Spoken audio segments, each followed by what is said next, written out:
Because as we know, there are known knowns. There are things we know.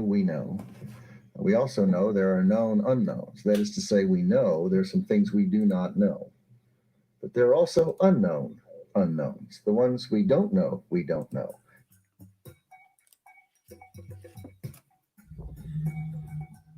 Yes, yes, yes. This is Boxing Talk with Raphie.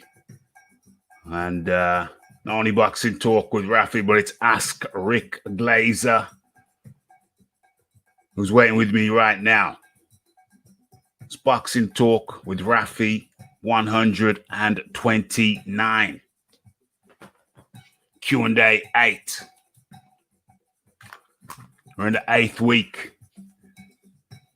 Where am I? I'm ready for camera time. Am I ready for camera time? I think I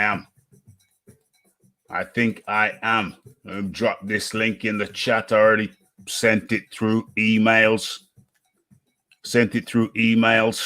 But seems that some of them didn't get through. Okay, so in comes the man like, well, you know his name. You know who he is. Does he need any introduction? It's week 8. I'm sure you know by now. Rick Glaser. How do you do? Hello and welcome. Hello and welcome back. This must feel like your second home, Rick. What's going on? Well, like I said, I enjoy it. OMG, we can't hear it. I think you ask great questions. I think your viewers ask great questions, and I'm here to answer every question that's fired at me. 100%. Areas populating nicely and early. And who's this?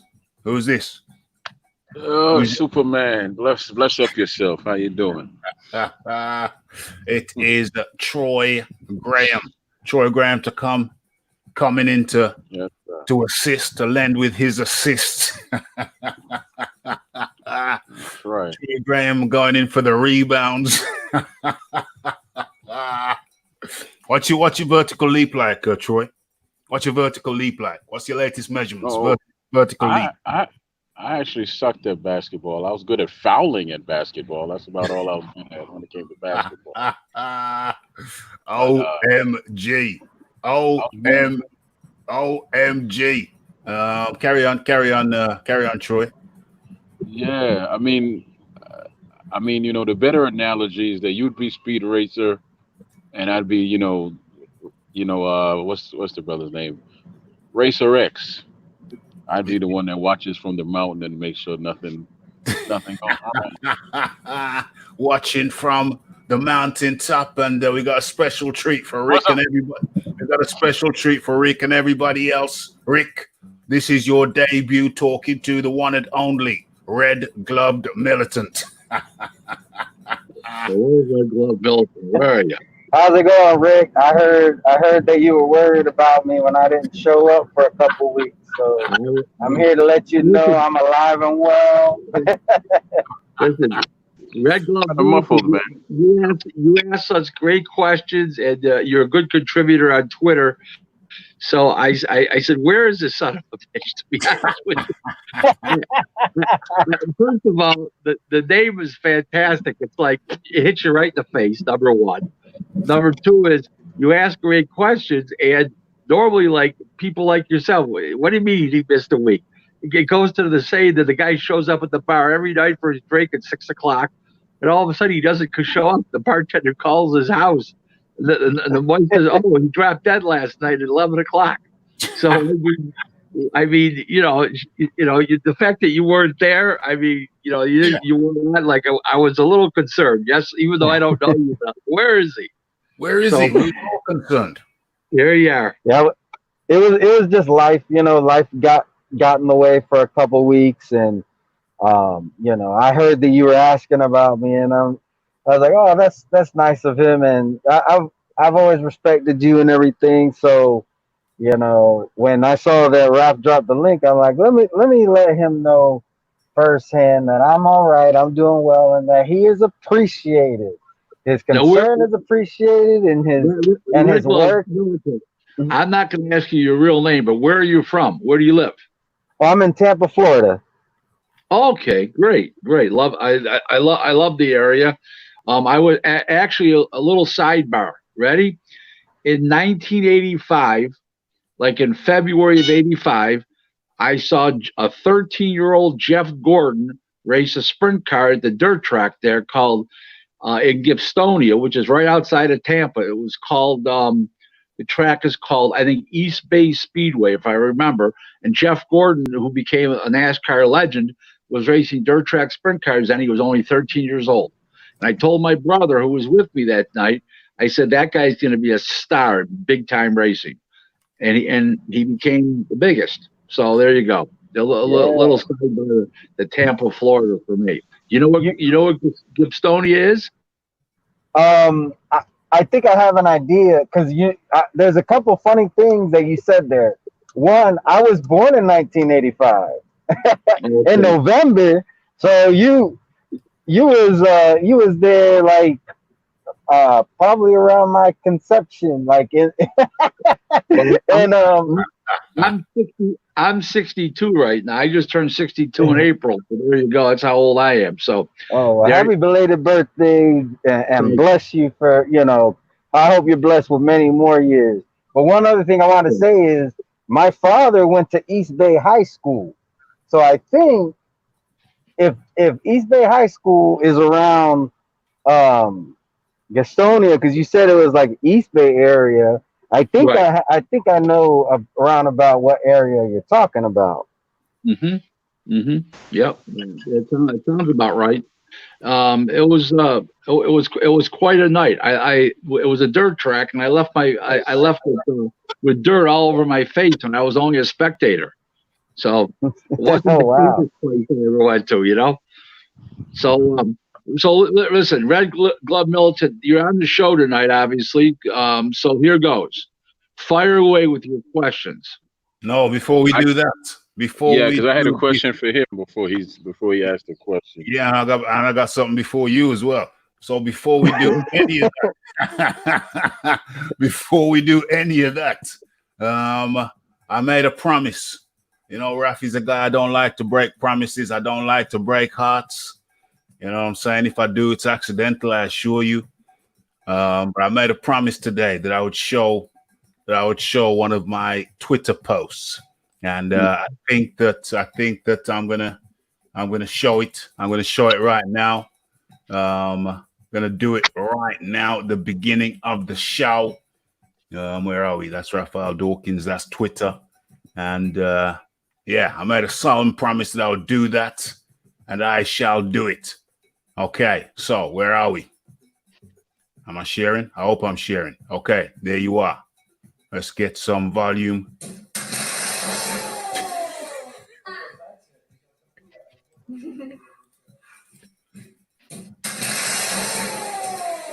Had to show it. I said I'd show it. Had to show it. Let me stop sharing that. I don't think that went according to plan, Raph. Well, you know what I wrote? I wrote, what's it called? What does it say? I say, fail to prepare to fail. You know what I'm saying? There was something definitely lacking in the preparation stakes there. And I did make that promise, and I have fulfilled my promise. But the bonus point, this is what you're missing on Twitter, folks. You're missing some good stuff and some hilarious stuff. Okay, this is the bonus prize. All right, I got a question for you there, Mr. Red. How you doing? Yeah, hold on. I'm playing the video. This is entertainment. Hold on. Play it for a reason.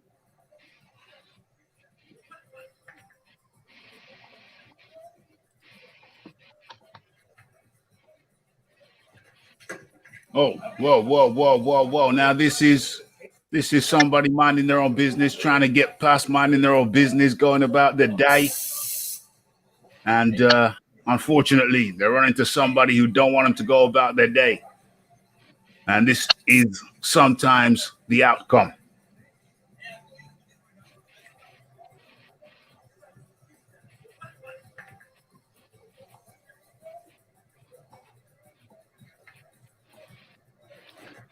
Oh, Jeez. Oh, woo. Woo. Sandals off. Sandals off. Stagger. Stagger. Oh. J.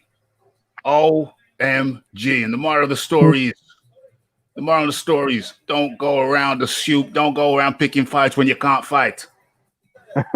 Do not go around picking fights when you yourself cannot fight. You're gonna watch it one more time and then we get on with the show. But I promised, a promise is a promise. Promise should be kept.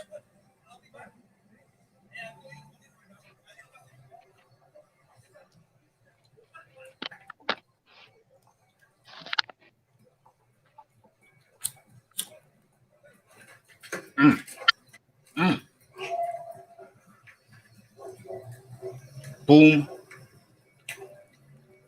Boom.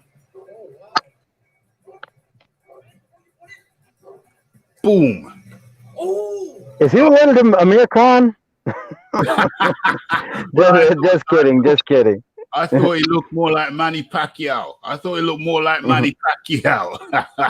about the one who hit the floor. Oh, yeah. Yeah, I remember that. Let me stop sharing that. So nobody can't say I don't keep my promises, folks. Nobody don't say I can't keep my promises. Okay. And so, yeah, the moral of the story is preparation for the first one, and don't go picking fights when you yourself are not capable. Don't do that. It's not a good look. Red gloved militant Rick Glaser is asking for a question from you. You want a question while you're here? I'll be honest. I actually don't have one right off the. If I come up with one, I'll ask. But I don't have one off the top of my head. But Troy seems like he got one ready for me. Troy's chomping at the bit. Yeah, I had a question. Troy, go on in. Yeah, I just want you to break down the history of your name. Oh, the history of my name. I mean, it's quite. How'd you come up with Red Glove Militant? The way I came up with it is part of the name came from Jay Cotto, who is also known as the Boxing Jedi, who comes on here from time to time. He had started a group, and I kind of liked the name Red Glove. And I was really getting tired of a lot of the toxicity that was going on in the community. So I figured I would be like a militant toward that, all the things that are causing division and everything. It's quite funny because I try to get along with everybody. So militant probably makes people feel like I'm gonna be, come at them, and that's not what I'm about. I'm about, getting this community in as good a place as we can, promoting the sport of boxing, respect, and that's what I'm about. So that's where the name came from. Part of it came from my friend Jay Cotto, a group that he created. The other part came I was just tired of the garbage in the community, and I wanted to be that example, and I wanted to fight against the toxic behavior in the community. Okay. Well, I definitely get it, but just to let you know, the most powerful fist comes with subtlety. If you see your punch coming, you can move out the way. But if you're subtle with it and they don't see it coming and you catch them, there's nothing they can do about it, right? Right. So, give yourself some more credit and all that. I, on the other hand, I don't pick fights, but I damn sure don't run either. So, I don't pick fights either. I try my best to get along with everybody, to be honest. But there's some people who refuse to.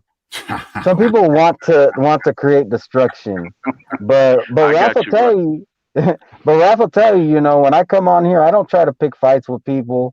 Nope. Even when I'm debating people, I give them credit where credit is due, and I try to be as cordial as I can. So, try to be as cordial. Try to be as cordial as one can, and I can vouch for that. The Red Glove Militant is a very cordial man indeed. And I'll tell you a man who's not very cordial if you don't feed him questions, though. I'll tell you a man It's not very cordial if you don't feed him questions. I thought that Troy had a question for Rick, and he said it was a question for the Red Glove Milton. But that's all cool and the gang. That's all cool and the gang. But you know what? It's time now. Just gotta say thank you for everybody who's tuned in, who is tuning in. Remember to smash that like button for Rick. You got the super chat button down the bottom. You got the PayPal button. You got the subscribe button. Hit all of the good buttons. Hit all of the good buttons. And where do I begin? Okay, we're gonna have to put the box in the side. We're gonna have to put the box. Sorry, what are you gonna say, Red Glove? I think I have a question for Rick now. Jump in on it. Jump in on it.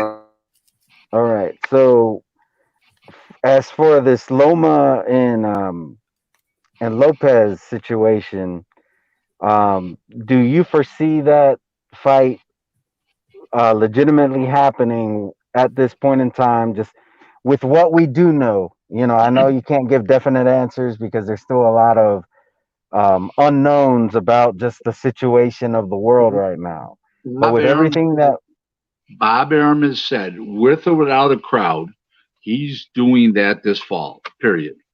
all They're right, thank you. They're gunning for September, maybe October, but he said with or without a crowd, they're doing that fight. To me, that sounds like he's being very optimistic. That's a tough fight to do without a crowd, because you're talking about in Madison Square Garden, you're talking about a $4.5 million gate. And let's say with a $4.5 million gate, if you take the taxes out and the expenses, the rent the place, and the additional costs are $1 million in round figures, so it's a $3.5 million deficit. It's a pretty hard show to do with no gate. You could do certain shows with no gates. That's not one of them. So if it was done without a gate, I would be shocked. Okay, but there's a possibility it goes on pay-per-view. So, you know, if it went on pay-per-view, maybe they could do it without a gate. I don't see it, but, you know, Bob's a brilliant man, and I never second-guess Bob when it comes to the big-time decisions. The smaller decisions, I'll second-guess him on because he's not always right on the smaller ones. On the bigger ones, he's right 98% of the time. Mm-hmm. All right. I thank you, Rick. I thank you for that answer. I appreciate it. Okay. Okay, Rick, I had this discussion with Raphie a few days ago, or was it Friday? I really don't even remember. But why don't they just do the whole 6-foot rule when it comes to the arenas and fit as many people as they can in there legally, and then just put the rest on pay-per-view? Because it's not up to the promoter; it's up to he has to follow these guidelines.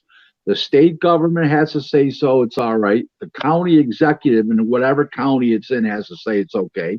The boxing commission has to say it's okay, and the people will be passing each other and stuff like that. And it's just, you know, touching things, and it just, you know what? I think you're right, but they don't look at it like that. Yeah. In other words, if you have a 20,000 seat stadium, why not? Why shouldn't you be able to put 6,000 people in there or 5,000 people in there? Okay, I agree with you. But there's another factor.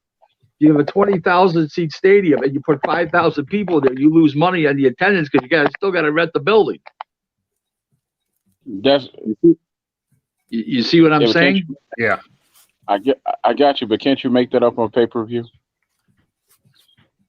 Sometimes you can and sometimes you can't. In other words, on Wilder and Fury, that $17 million was huge because it didn't do the numbers they thought it was going to do. It did 25,000 more than I predicted. I predicted 850 and it did 875.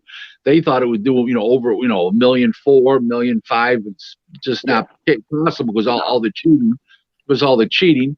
But that did a $17 million gate. I mean, you can't make $17 million disappear and still have it. Listen, if General Motors lost $17 million on one deal, for General Motors, it's a multi-billion-dollar corporation. $17 million is a drop in the bucket.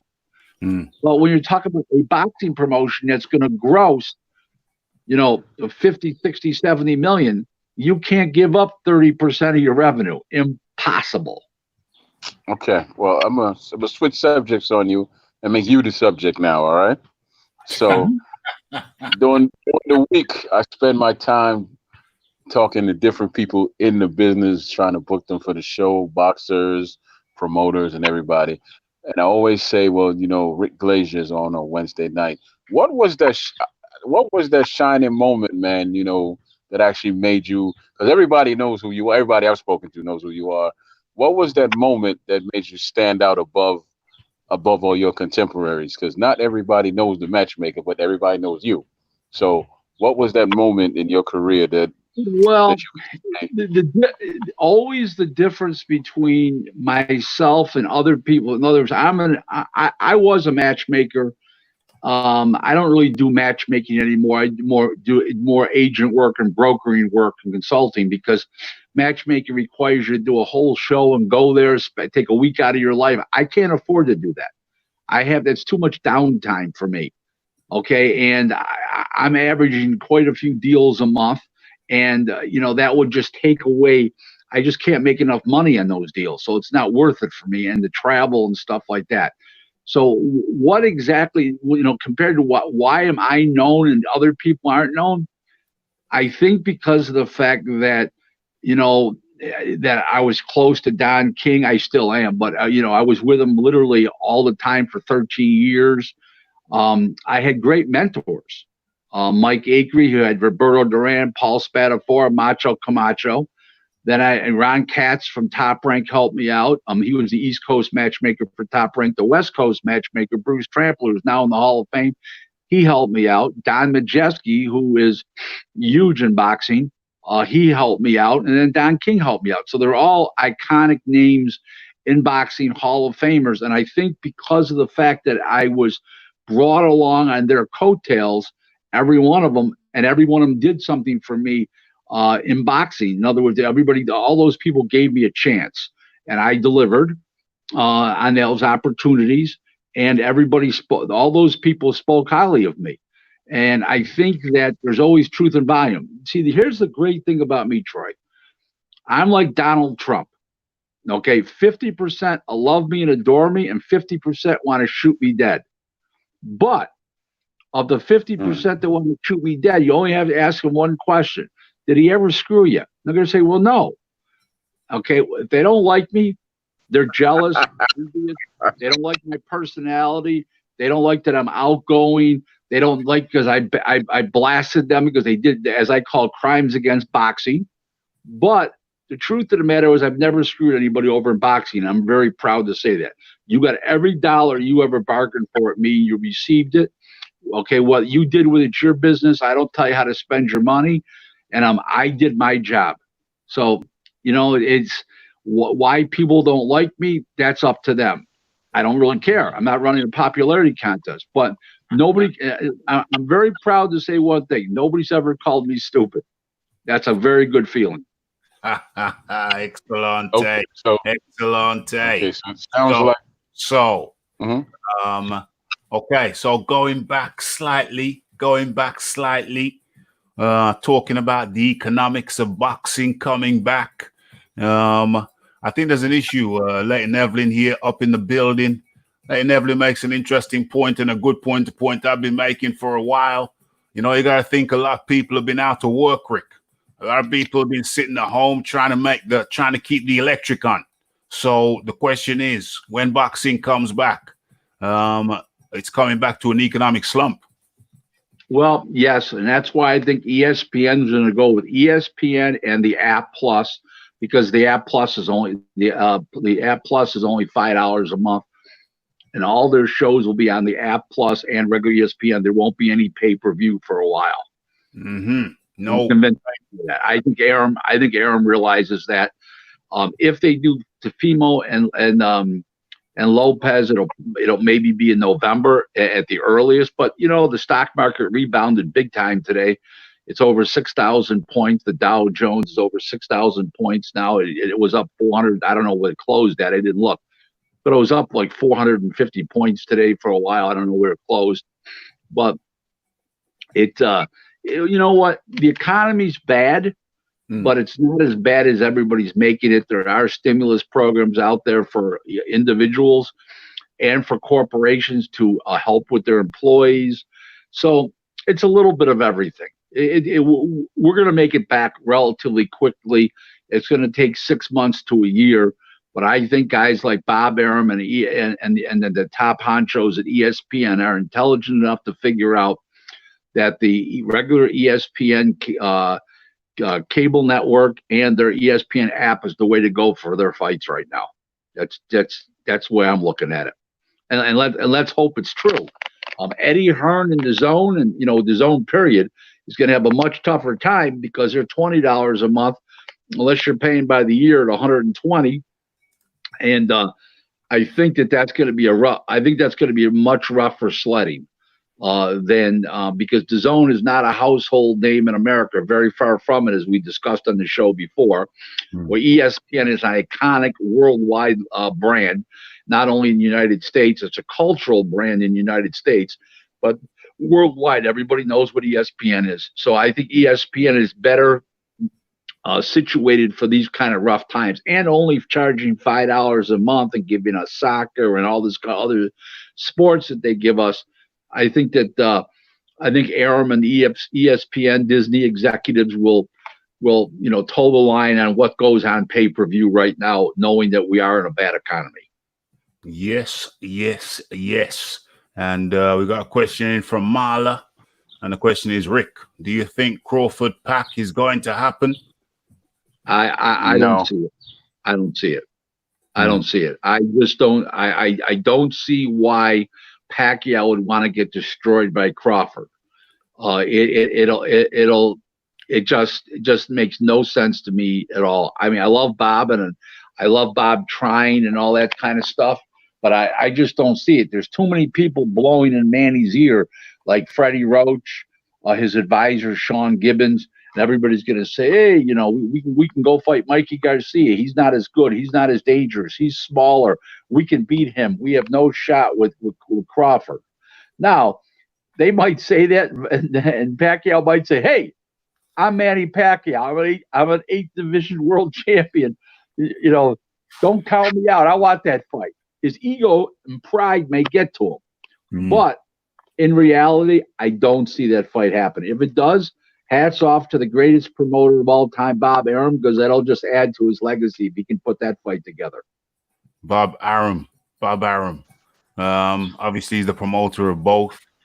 He's not Pacquiao. No. Is he not? No, Pacquiao left him. No, because Pacquiao went to the PBC. Pacquiao's with Al Heyman now.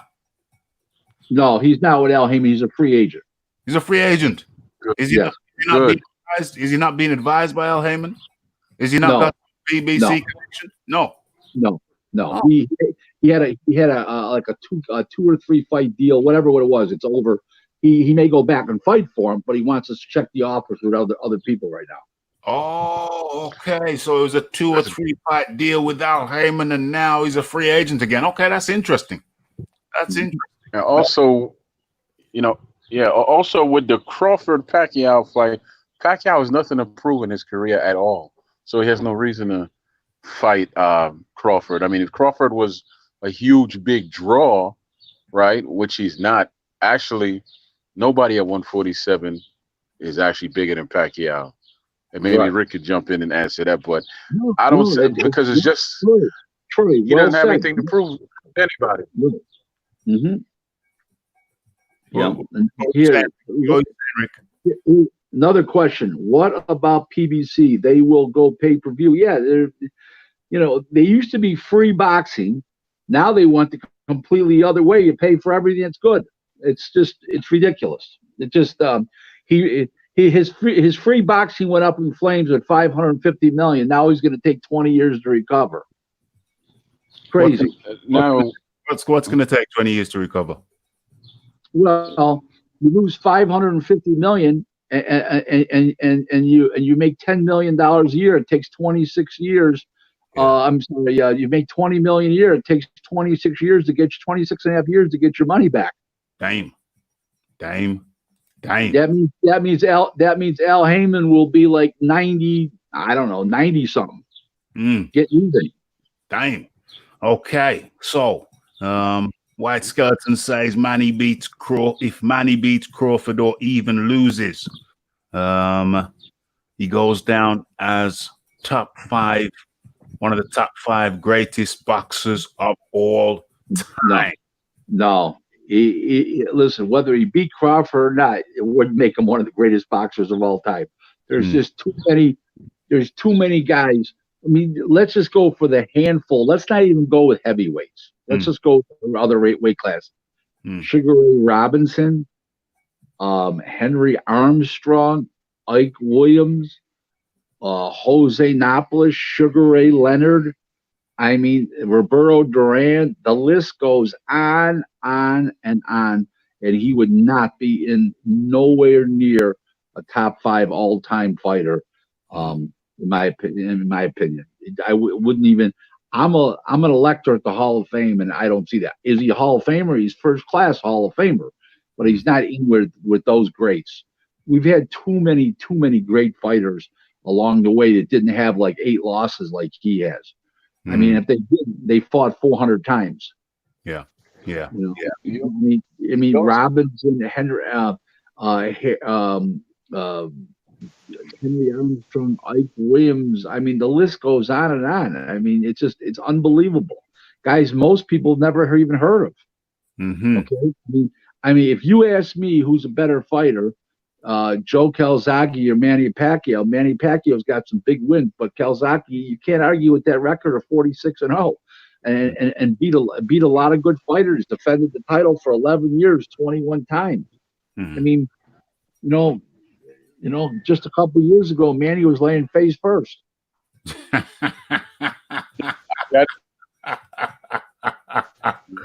Sorry, Troy, I accidentally cut you off. Yeah, there you are. I heard what you said about Calzaghe. I heard what you said about Manny and everybody put in front of him, but no other person in boxing has his accomplishments. So, you know, that should count for something, right? No, it does. It does. But that's a top 25. That's not a top 5. The gentleman said top 5. Well, White Skeleton here said top 5 greatest boxers of all time. Absolutely not. Top 25, yes. Yeah. Top 25. I don't rate Slapstick Joey. That's what I call Calzaghe. I used to watch him fight to go to sleep, but I call him Slapstick Joey. I just don't really rate him that much. Okay. Yeah. Okay. Your opinion is greatly respected here. Yes. Okay. So Leighton Evelyn says, but we can't get ESPN in the UK. Why? I don't know. That would be, they're probably negotiating with somebody. Who knows? A roadblock, a legal roadblock. Who knows? I never knew that. I didn't realize that. Yeah, some broadcasting rights issue, no doubt. What else? We got a lot of questions coming in thick and fast. Okay, so Leighton Evelyn says Pac-Man is running for president in 2020, so it might be a goodbye fight. Well, if you imagine how big, if he won for president, imagine how big his next fight would be after he was president and defending his world title. Now that would maybe make him an all-time great top 5. Wow, that would be unbelievable, wouldn't it? It would be unbelievable, wouldn't it? But just jog my memory thinking about Pacquiao and Bob Arum. Pacquiao, Bob Arum, financial irregularity. Bob Arum. There was no financial irregularities. Pacquiao brought in a forensic audit when this rumor came out, spread by somebody. Pacquiao brought a forensic accounting and law firm in to look at all the books, and there was nothing that was irregular. That was all a rumor, because he was always borrowing money from Bob, but not because he was broke. Okay, he was borrowing the money because of the fact that he didn't want to come up with $10 million at a shot. He had his money salted away, so he would take an advance on his next fight. So somebody thought he was broke, and that wasn't true. So they did a forensic. So it was implanted in Manny's head that Bob was robbing him, And so they went and got a forensic auditor, and there was no robbery at all. Zero. There was nothing. Zero. Yeah, because there was a lot of controversy going around. A lot of controversy going around. Manny's left Arum because of financial irregularity. But you're selling us No. His contract was up after he lost to Jeff Horn, and he moved on. That's all. Because Bob, once he lost, Bob didn't want to guarantee him that $25 million a fight anymore, and PBC said they would do it. Well, of course, just like if PBC already had the guy and he was leaving, they wouldn't be guaranteeing $25 million to stay, but Bob would be offering $25 million to come. So right. That's the comings and go. That's what I call comings and goings. It's wholesale retail. Wholesale retail. Ross Clark says, Manny, win or lose, still ATG of this era. Yes, that's true. That's true. I'll agree with that. He's definitely one of the top fighters of this era, but he's a top 25 all-time great, even if he doesn't fight Crawford and win or lose. Okay, but he's not a top 5. That was what the question was originally. Top 25, I'll agree with. Okay. I think Troy Graham's got something. Yeah, I've always wanted to know, before Bob Arum, who founded actually Top Rank and who owned it? Because I always thought it was run by Muhammad. I can't remember the brother's name, but who actually started Top Rank, Rick? Bob Arum.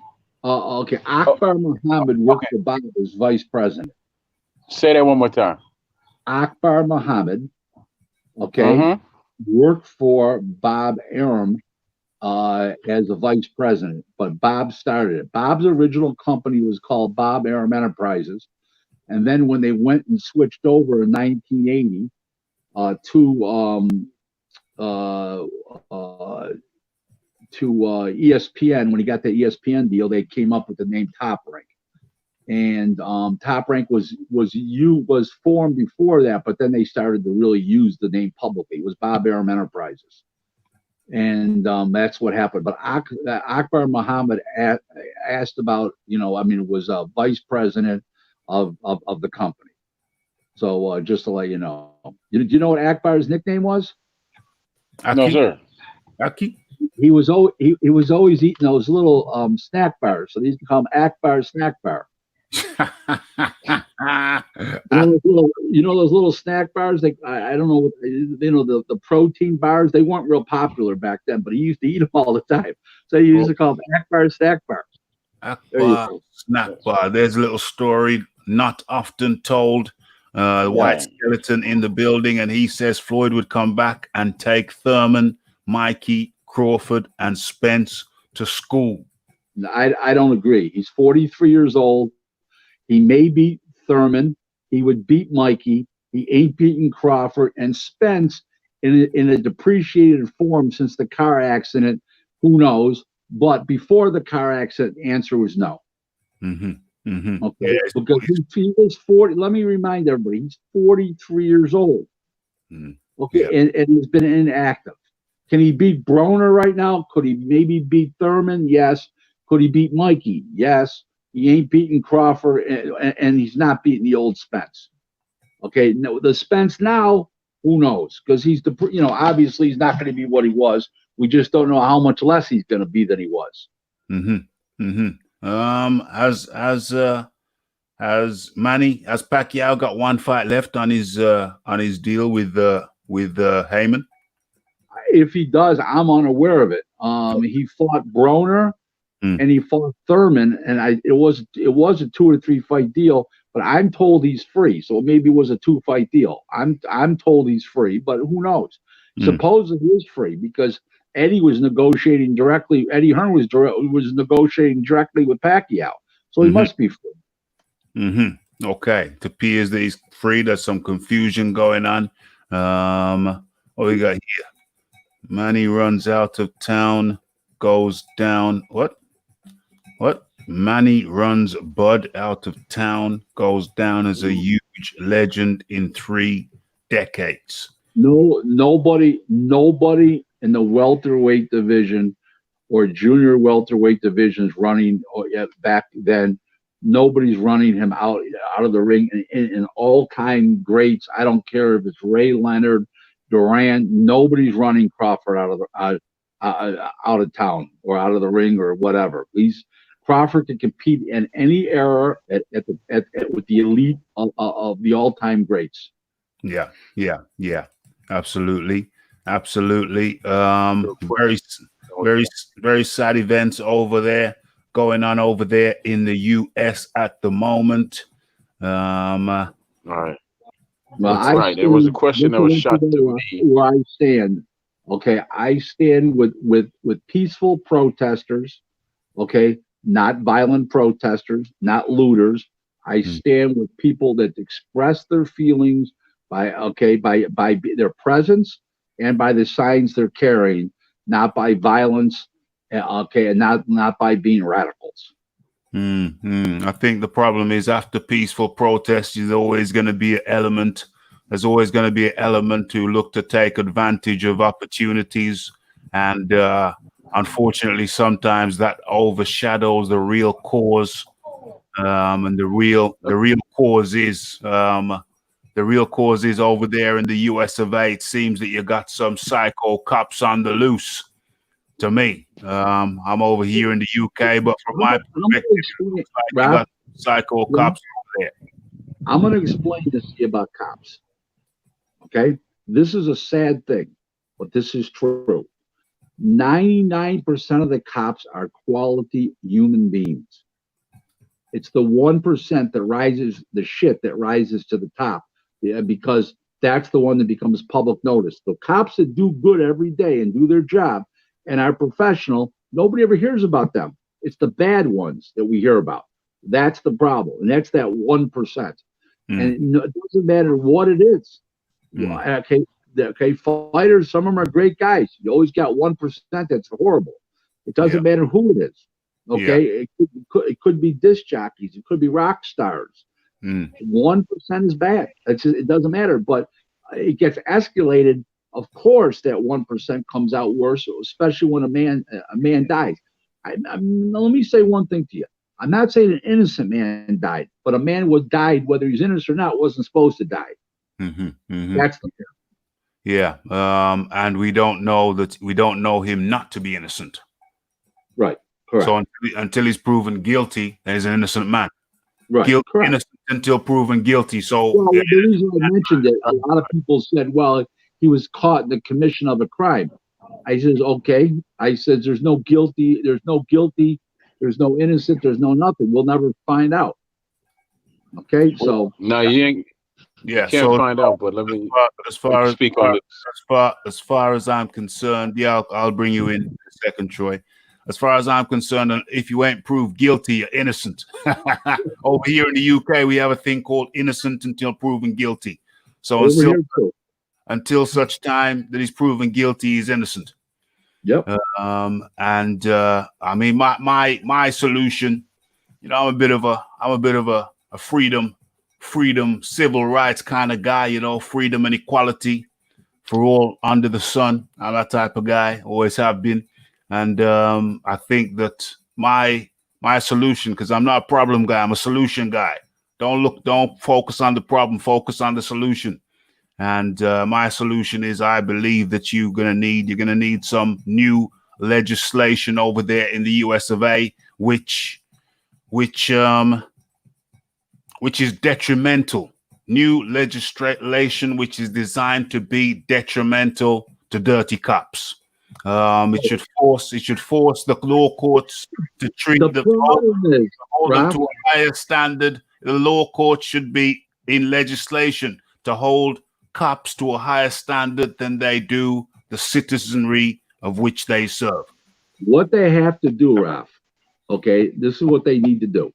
They need to do the whole police officer thing over again. What they need to do is they need to give stricter admittance, more psychological testing. They need to be psychologically tested every 2 years, and their record needs to be looked at every 2 years. And if you're getting too many complaints, you just let them go, okay? But they have to be pensioned out for the amount of years that they spent. Yeah. Okay. Period. Unless there's a crime committed. If there's a crime committed where they get found guilty, okay, or plead out to guilty, then they should get their pension taken away. They've got to do something. It's too much of a free ride for these cops. I know it's the toughest job in the world. Don't get me wrong. It's not anything I could even think of doing. I get it, but it doesn't mean we're supposed to do bad things while you're badged to do great things for the community. Mm-hmm. That's my 100%. I know Troy had something. Did you have something to say, Troy? Yes. You know, I have to look at things from a 360-degree viewpoint, simply because, as I stated before, I have two brothers that are currently police officers and one that was murdered by the police 18 years ago. And I myself have been harassed by police, my father, everybody down the line, right? So to me, it's very hard to ask people to say, well, stay peaceful when violence is always being done to you. But me saying that, I'm also a thinker, and I know you have to use your power purposefully. And what I mean by that is, hold on a second, I got a helicopter flying over. I know you hear it, but what I mean by using your power purposely is make enough purposeful noise to actually get an audience with the people in power. Something as simple as sitting down with the chief of police on the steps and getting that passion out to him. Then you move from the chief of police to the mayor, have them come. They have to come to you, or you have to get to them one way, shape, form, or other, and you give them that passion and that pain. And when they see the reality of that, if they are stand-up people or have any type of heart whatsoever, then that's how you start some dialogue and all that. And as far as the looting and all that, all these lootings and carrying on have been going on for years, because a lot of these cats are planted to do that, and you have some that have just come there simply just to do that. And the ones who are good, they get pushed to the back, and you don't ever see or hear. Just like you said, there's good cops. There's good people and great people right there in those riots, but the media focuses on the ones that are doing all the negative. Hold on, Troy. I don't agree with you. There are great people in protest. There's never great people in riots. There's a difference. That's not true. No. Martin Luther King, he was in riots. Malcolm X. He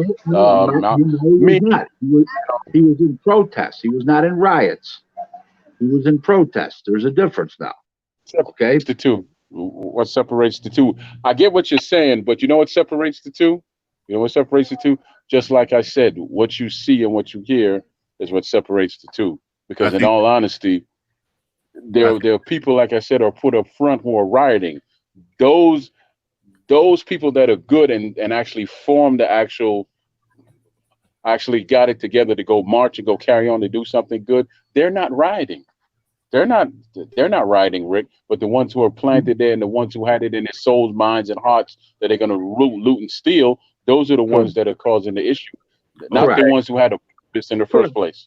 Yeah, I think there's a miscommunication here, talking at cross purposes. I think Rick's talking about rioters and looters. I think Rick's talking about looters, and you, Troy, you're talking about protesters.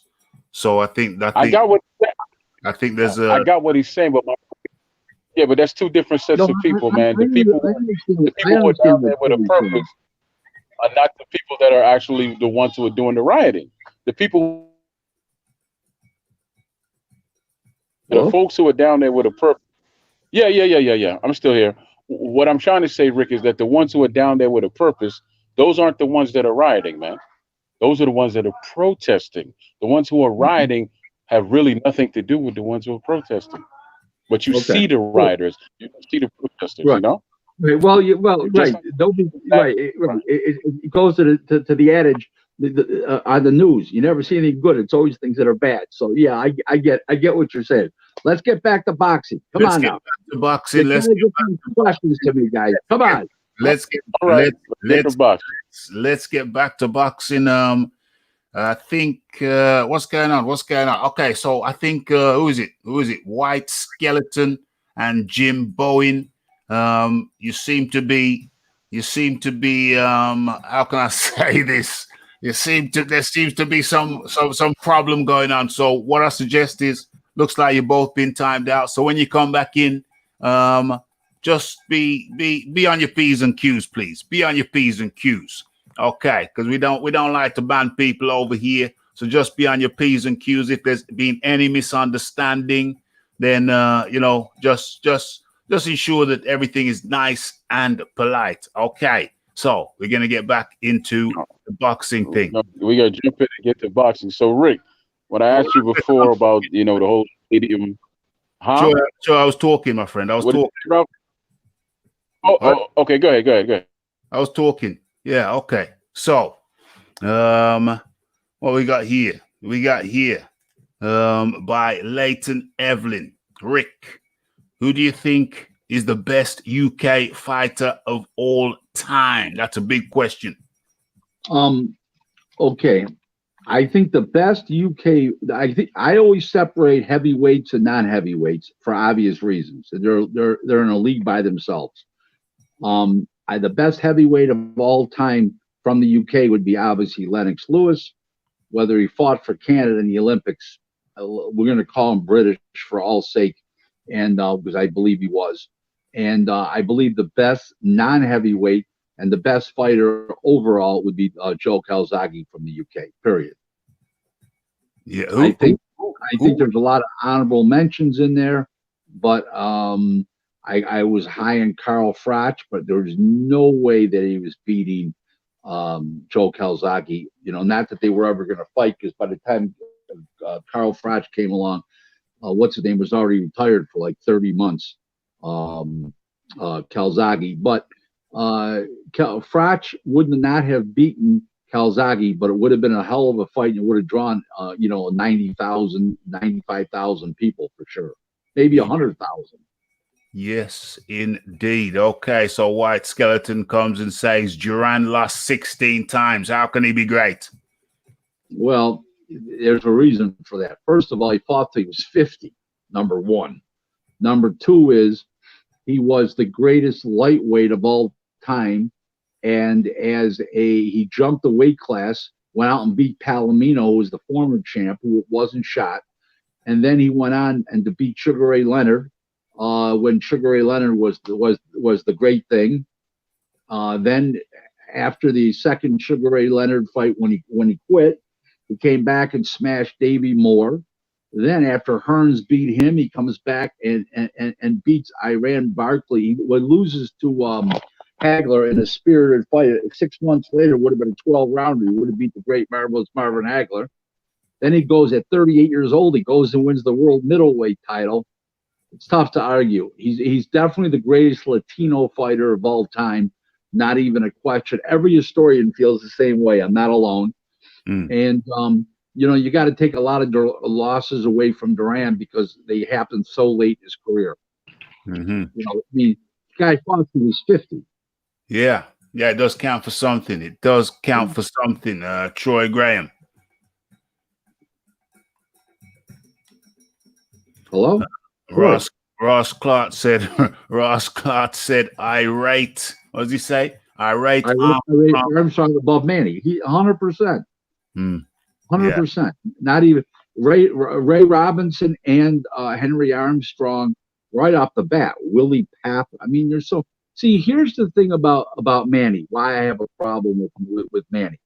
Okay, forget about he lost 8 times. That's fine. I get that. Okay, but you take greatness, and he was never the greatest fighter all time in his weight class. In other words, Duran was the greatest lightweight.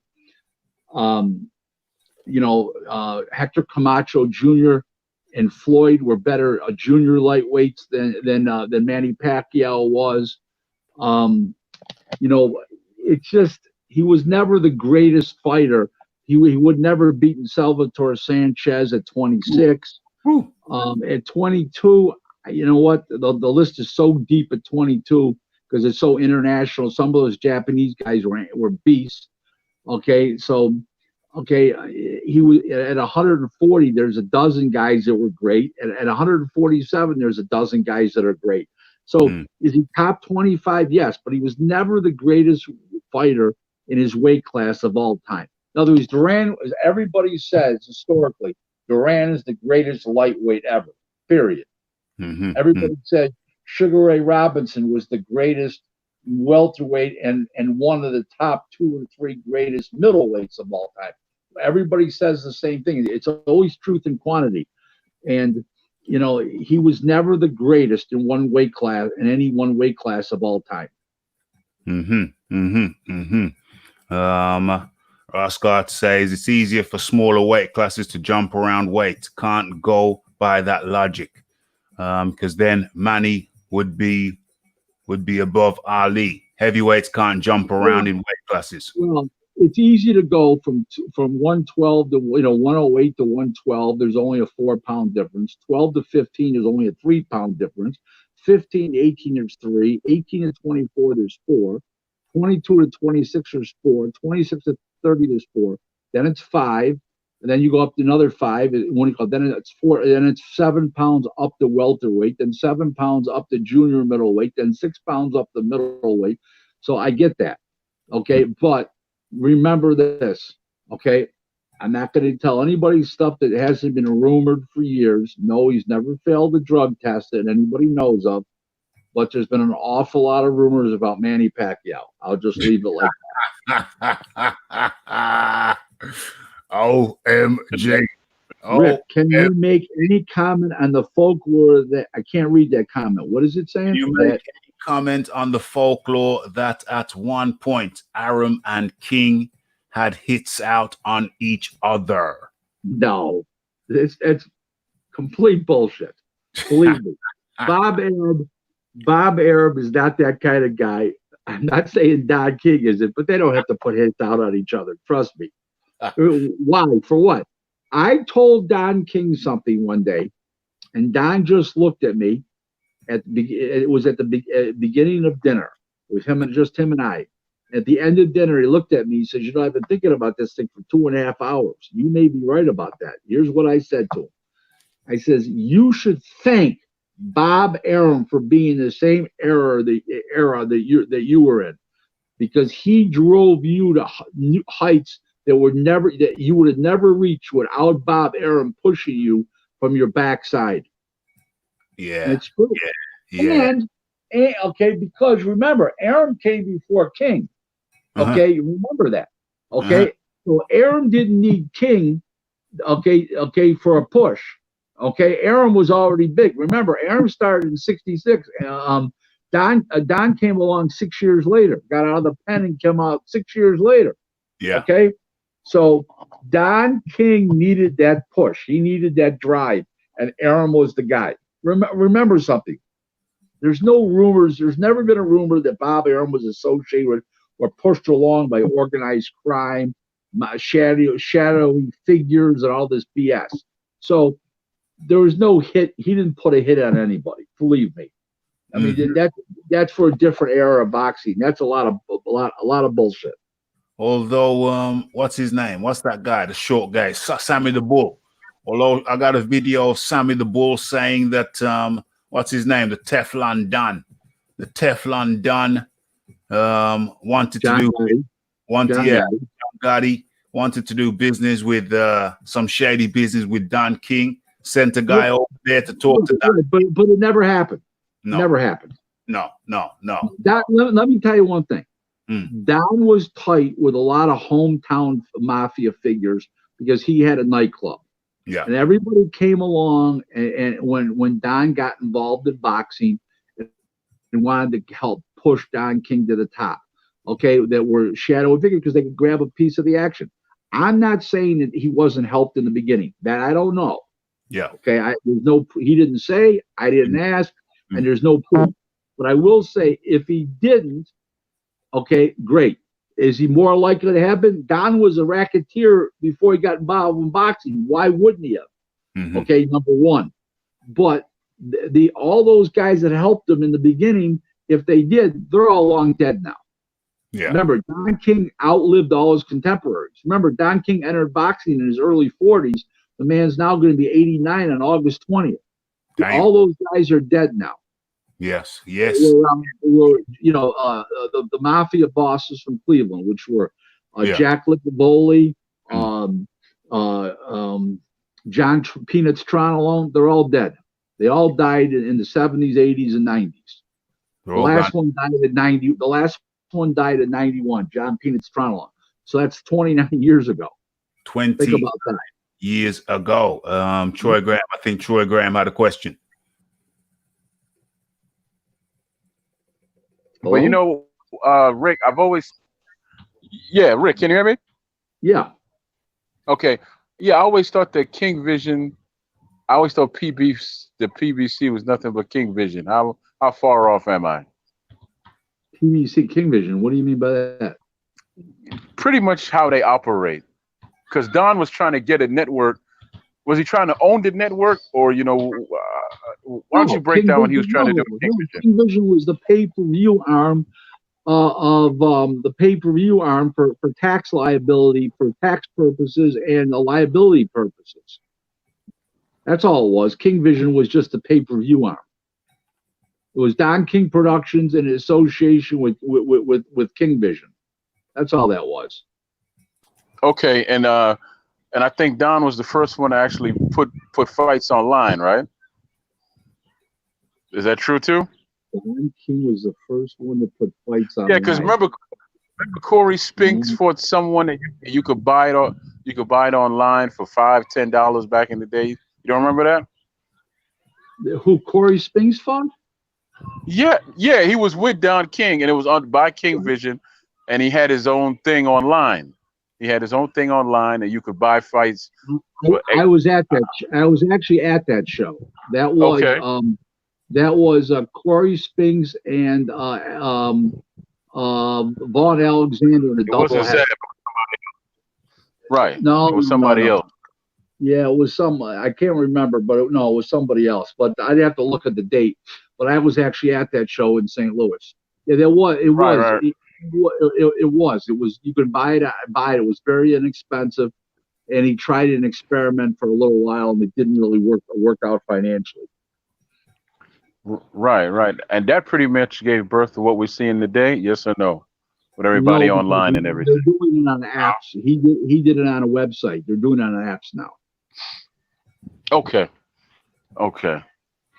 I always wanted to answer for that. Do I think Pacquiao is in steroids against Thurman? No. Answer is no. No. Top Rank was formed by a Jew and a Muslim. No. Aaron brought him in. Okay, he brought Akbar in to run the company on a daily basis. Put it this way to you. Aaron really liked Akbar. Akbar is a very likable guy. I mean, he's very, very charming. He called me up one day. I barely knew the guy. He was like my long-lost best friend. And I don't mean bullshit like, how's your family, when he doesn't know my family. I'm like, how are you doing? How's everybody? And this is years and years ago. Yeah. I mean, he hasn't been around boxing in years now. He's an old man now himself. But he's got a great personality. He's a go-getter. He's a good hustler. There's nothing wrong. I was always surprised that him and Don King didn't get connected up, to be honest with you. Him and Don King. Was Akbar, because Akbar was a Nation of Islam guy, is that right? Yeah, that's not the reason why I thought they'd get hooked up, because Don's a Christian. Yeah. That's not the reason. The reason why I thought they would get hooked up, because Akbar was intelligent, he was classy, he was smooth. He was just a good guy all the way around. I mean, there's a great story about Akbar. He was negotiating a fight one day. I don't know what the figure was. I think like 60,000 he was offering the guy, and the guy wanted 75,000. So Akbar hangs up they couldn't make a deal. Akbar hangs up the phone. He walks into Aram's office. This is when they were in New York City. This is years ago. Yeah. And he says, the guy won't take less than 75,000. And Aram says, what do you think, Akbar? He says, Bob, he says, he's such a nice guy. He says, "Can we give him the 75,000?" He says, "I didn't hire you to be nice." Okay, so Malik Osman in the building. So Malik Osman asks, how much do you think the trilogy fight will do on pay-per-view in the US? That's a tough question. Not good. You're talking about, I believe he's talking about Fury and Wilder, I assume. I believe so. Not good. Not good. They had 19 rounds so far in 2 fights. He won 2 rounds so far. It was not in the last fight. They had a definitive ending, a knockout, and a bad economy now. A definitive ending. There's no reason for a 3rd fight. I mean, except for contractual purposes. Yeah. I mean, does 550 to 600,000? It'll be a lot. 550 to 60,000. That will be no. 550 to 600,000. Oh, 600,000. Excuse me. Okay. So Shizbiz comes with a question. How do you do, Shizbiz? If you're watching this and you're enjoying it, don't forget to hit the like button. If you are watching this and enjoying it but have not subscribed, don't forget to hit the subscribe button. Be sure to my Twitter details are in the description box. So follow me on Twitter, and likewise Rick Glaser's Twitter information and Facebook links are also in the description box. Okay, so as we proceed, where do you think the Wilder versus Fury 3? Where do you think Wilder versus Fury 3 will take place? Do you have any inkling? If they allow fans, it'll take place in Vegas. If they don't allow fans, I could see it in the Middle East somewhere, Saudi Arabia, Dubai, somewhere over there, Macau, maybe in Macau. But they have to have fans. They cannot do that fight without fans. So, they need fans to finance that fight. Of course they do.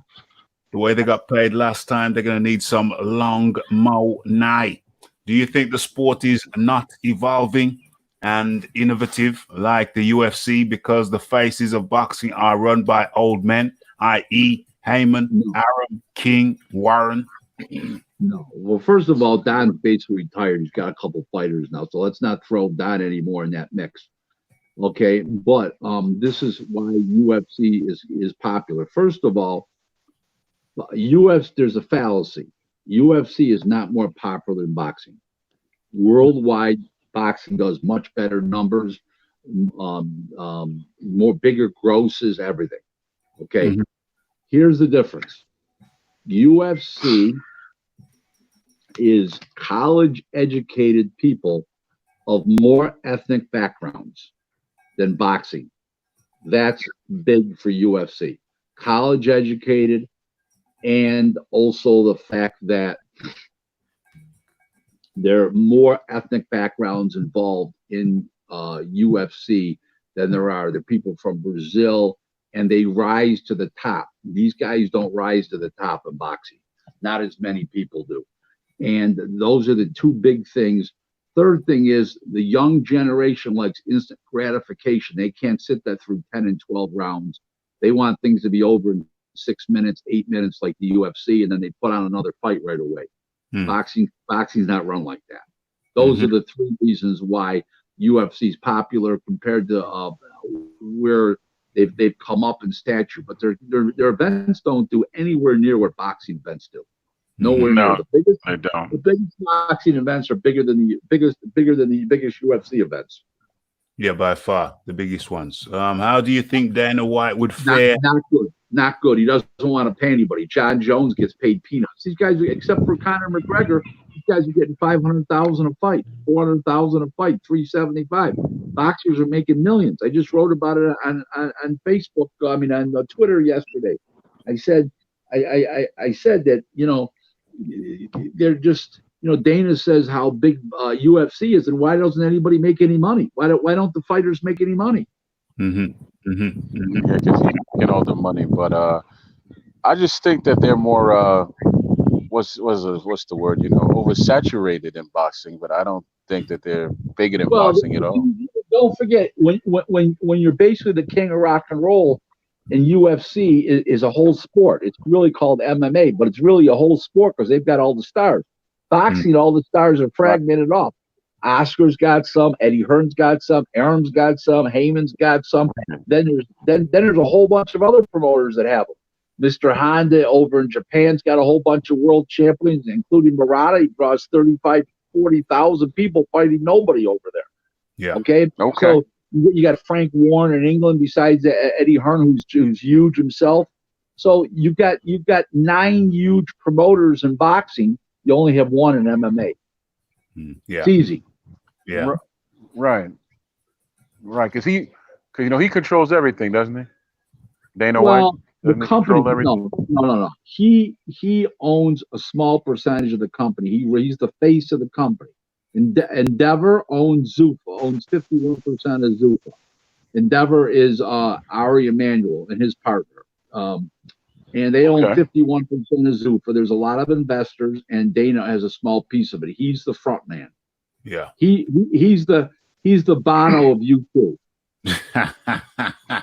I wouldn't. He's the front man.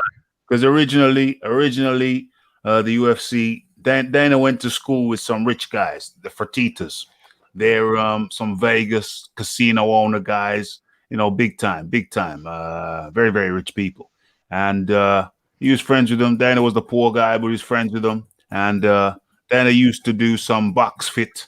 He used to run some box fit gyms, kind of shadow boxing and whatnot. And then he saw the UFC, which was owned by SEG originally, and talked to them people. They weren't making too big of profits. They told Dana they'd sell. Dana went to the Fertitas. The Fertitas said how much. They went back and forth, and they said, okay, we'll buy it. You run it. They bought it. The Fertitas run it. The Fertitas bought it, got Dana to run it, and for a 10% stake.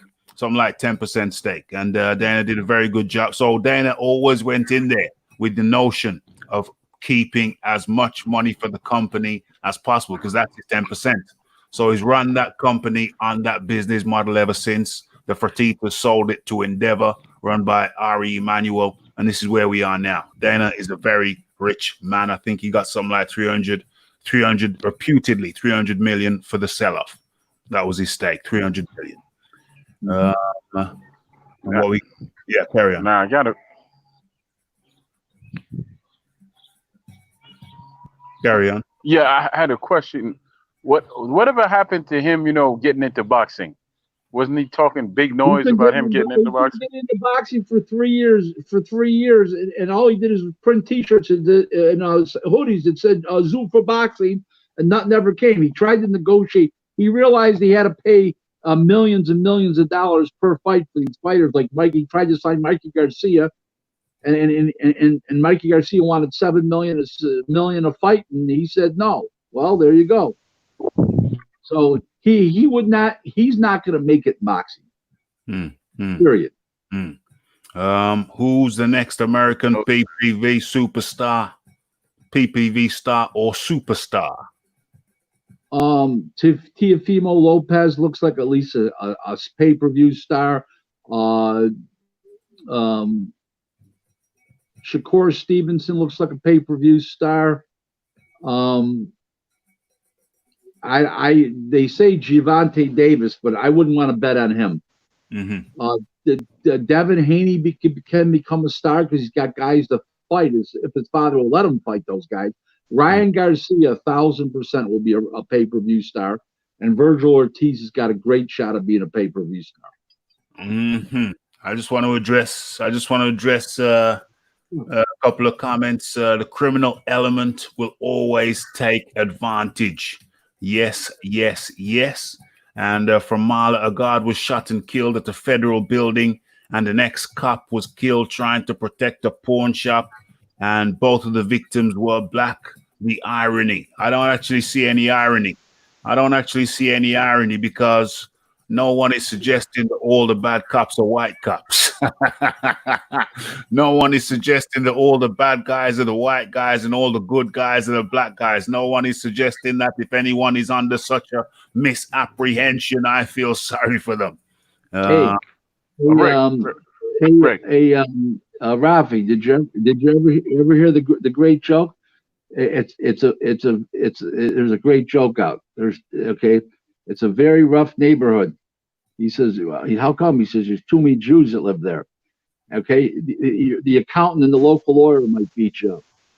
Fire away. Excellente. I think Troy Graham wants to say something. Yeah, I didn't hear. I don't know if you said Telefimo when the question was asked about the next pay-per-view star. Did you say him? Okay. Telefimo, Ryan Garcia, Virgil Ortiz, Shakur Stevens has got a prayer because he can fight people. He can beat anybody on any given night at 26, 30, and keep moving up 35, so he can become a star. He's got the personality. He's good looking. If he can stay out of trouble, he can be a serious guy on pay-per-view. All right, and I don't know if I asked you this question or not, but what happened to the heavyweights over here, man? Where are they? And what happened? In America? When did the country lose? Yeah. Oh no, we talked about this way back before you were on the show. Raphie and I talked about it without you before you were coming on the show on a regular basis, and we do. I will speak for Raphie. I'm not speaking for Raphie, but I know I enjoy you tremendously on the show, Troy, and I'm sure Raphie does. I'm not speaking for him, but I'm sure he does. Absolutely. What happened to him? Everything happened to him. Everybody wants to take the easy way out in life. They'd rather play football and get that big bonus right off the bat when they go pro. The huge multi-million-dollar bonus, guaranteed contracts. It just, some are in jail, some are in prison, some are drug addicts. Some just never reach their potential. Some don't. Some look like they got a lot of ability. Then they get hit in the chin. They have no chin, or they got no heart, or they don't have the desire to train. There's just so many.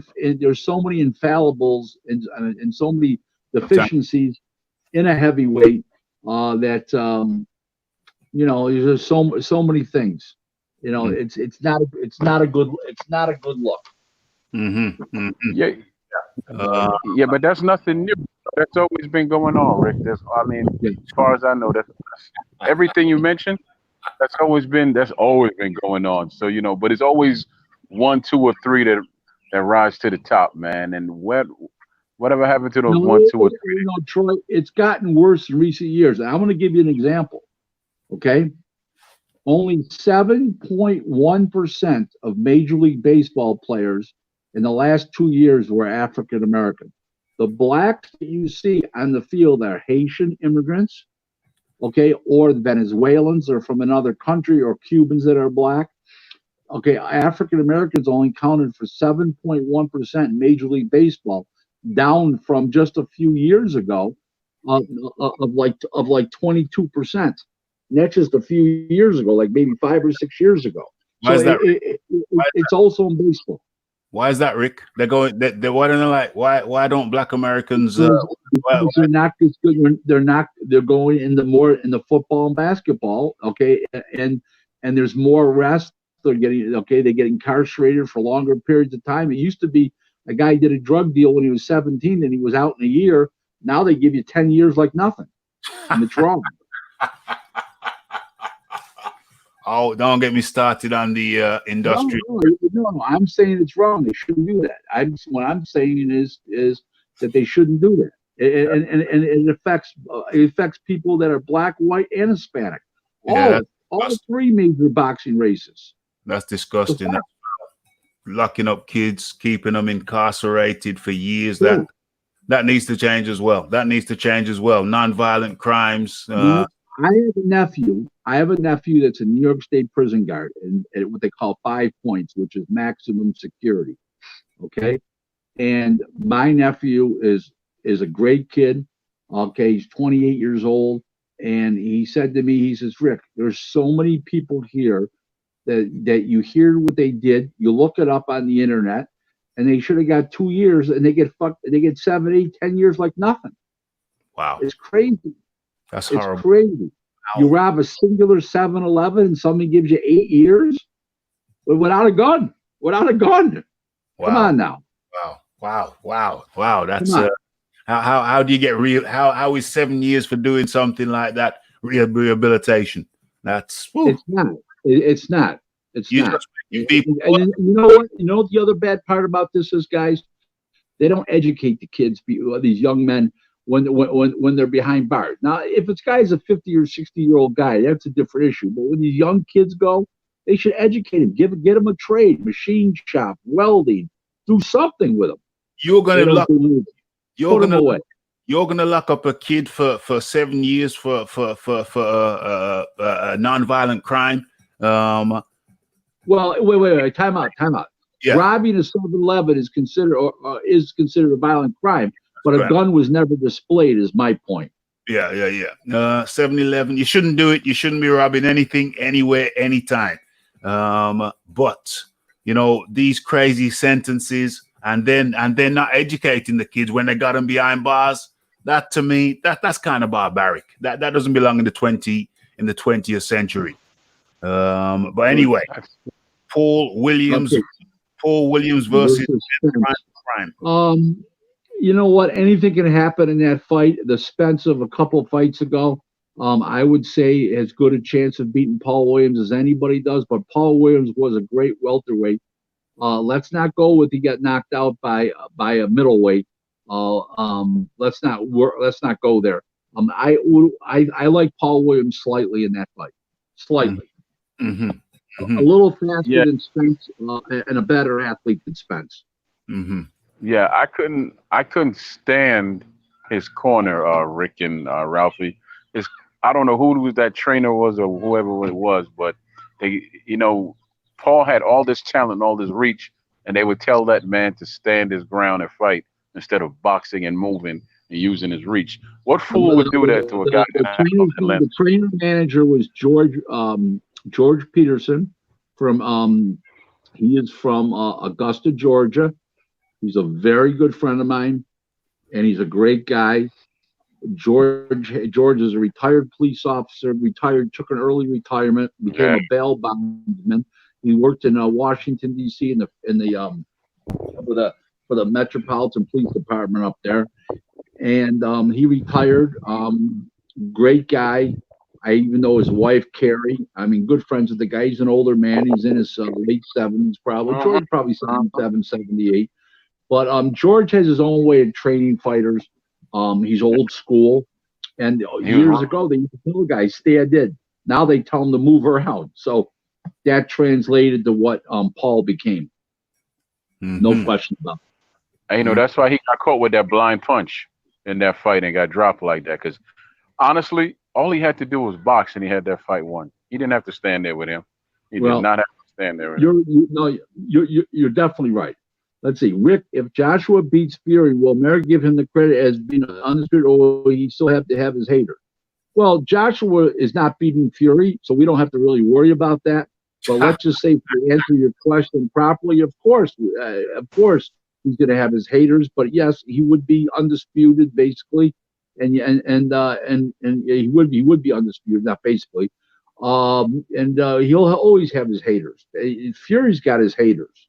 The whole LDBC thing, the Haymanites, the Agenda crew, they all hate Fury. And they'll hate Joshua too, just the way they are. They can't help themselves. I think the LDBC, those guys hate Joshua more than they hate Fury. Go figure. They probably do. But you know what? They can hate whoever they hate me. So what the hell? I was just about to say that. Raphie. and every last one of them has me blocked.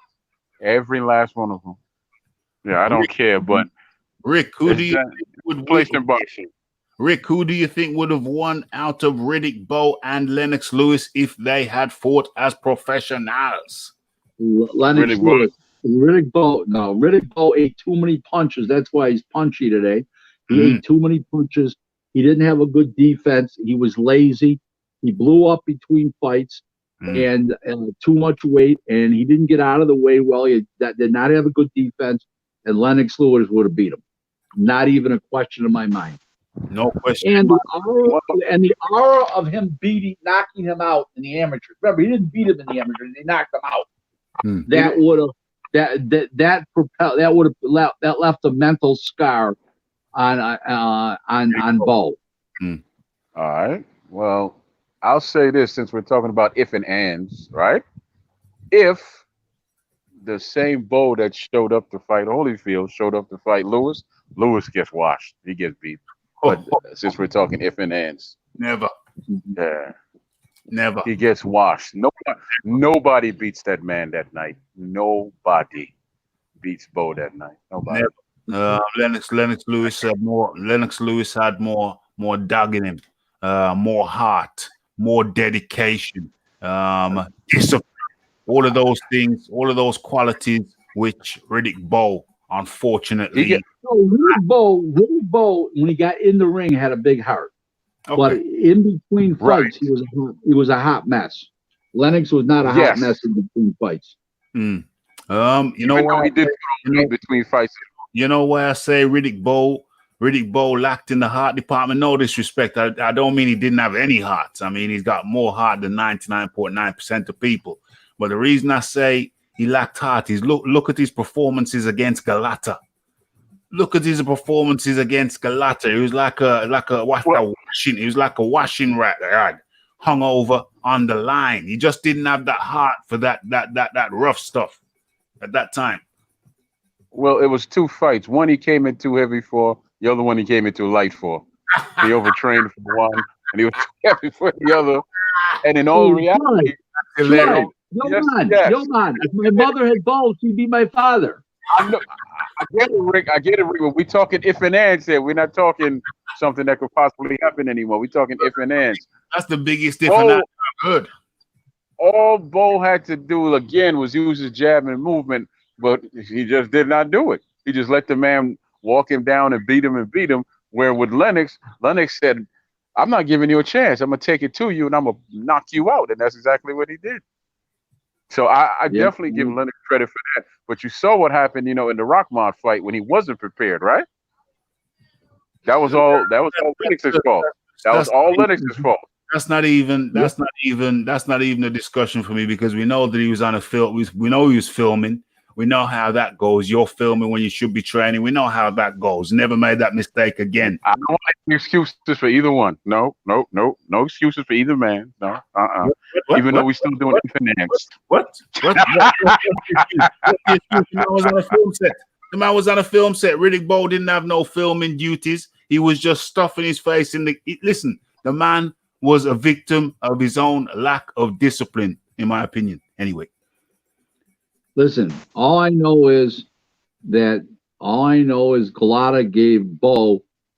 Galata beat the shit out of Bo twice, got disqualified, and that's why Bo ended up with it like he is today. In the meantime, beat his brains out, Rick. Galata in one round. Say that again, Rick. Say that again. It says Bo got the shit beat out of him in two fights by Galata. Okay, got disqualified in both of them because he's a knucklehead. But he got tortured. But in the meantime, is Galata goes and fights Lennox Lewis and got knocked out in one round. First round. Brutalized. Right. He actually beat the brains out of Bo. He did. Right. He beat the brains out. And then you have a guy like Bolta, who was a world-class professional, was in with good fighters, did great with a lot of good fighters. He gets wiped out in 2 rounds. I mean, got wiped out in 2 rounds. What's his name's knocking out everybody? David Tua. Lennox played with him. Shannon Briggs. He knocked out Shannon Briggs. He knocked out Shannon Briggs in 5 rounds. And I mean, Shannon Briggs is supposed to be a real good fighter back then. Yeah. He did what he had to do every time out. It was not even a question. He lost twice. He revenged both losses. Both by stoppages. He was the guy. I love Castillo. What a fighter. God rest his soul. Which Castillo are we talking about? I don't know. Virgil Ortiz or Jaron Ennis. What's going to go on with Jaron Ennis' career? He seems like his career will end up like Andrade, promotional issue, inactivity. No, that's in the courts, going to get straightened out very quickly. Number one on Jaron Ennis, and Virgil Hill's the real deal, and so is Jaron Ennis. Both are the real deal. Yeah, both the real deal. We got Ross Clark. In my opinion, Manny was sticking his cheeks with that special juice. Boy, oh boy, prove it. That's all I have to say is prove it. Prove it. Best heavyweight prospect and why, Rick? I would say Daniel Dubois right now, unless he doesn't beat Joe Joyce. But Daniel Dubois looks like the best one to me.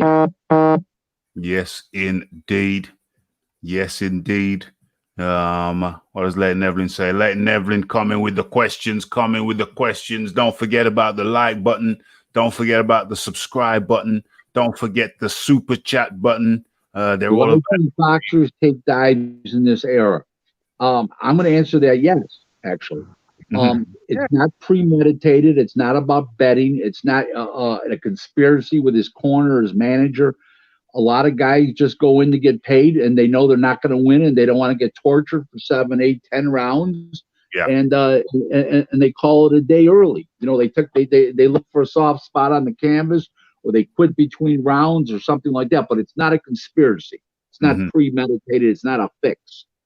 Yeah. It's a lack of effort and the desire to win. There you have it. Like Shane Mosley and Floyd Mayweather.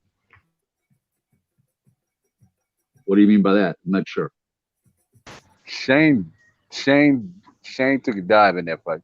That was just, I truly believe that with everything in me. I think he took a dive. Yeah. He went the distance. What are you talking about? Yeah, he went the difference, but everything he did and everything he said after the fight just made me believe he took a dive. I mean, he said, hold it.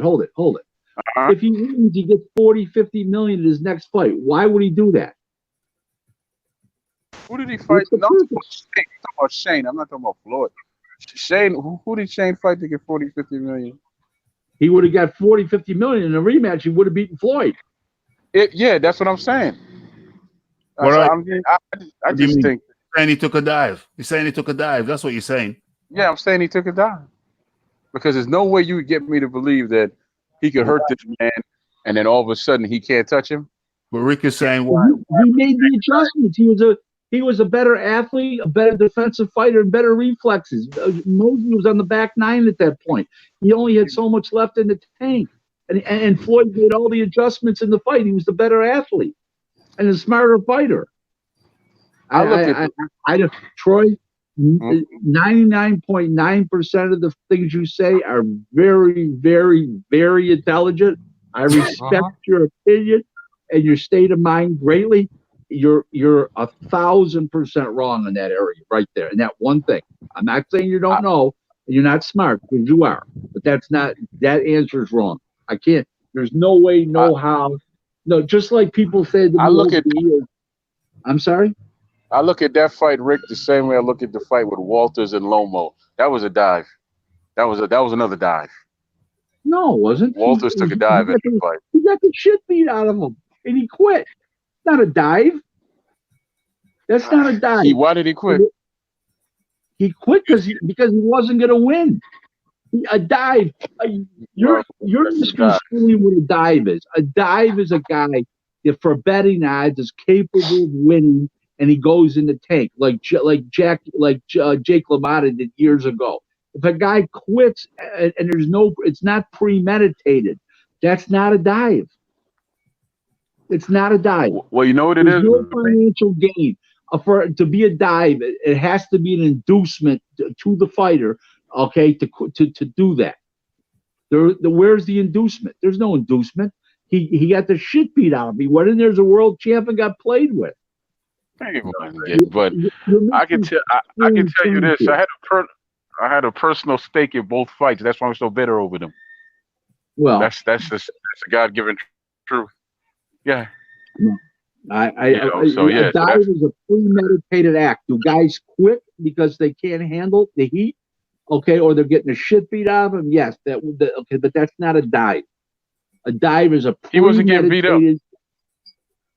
He wasn't getting beat up. He was getting tortured. What are you talking about?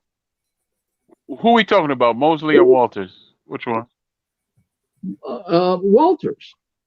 Walters was getting pot shot. He wasn't getting tortured. He was not getting tortured. He was. I'm lost. Which fight are we talking about? I'm lost. Which fight are we talking about? Well, Walters and Lomachenko. It was a beatdown. Yeah, that was a thorough schooling. He didn't have the power to hurt Walters. Walters stood up to Donaire's left hook twice.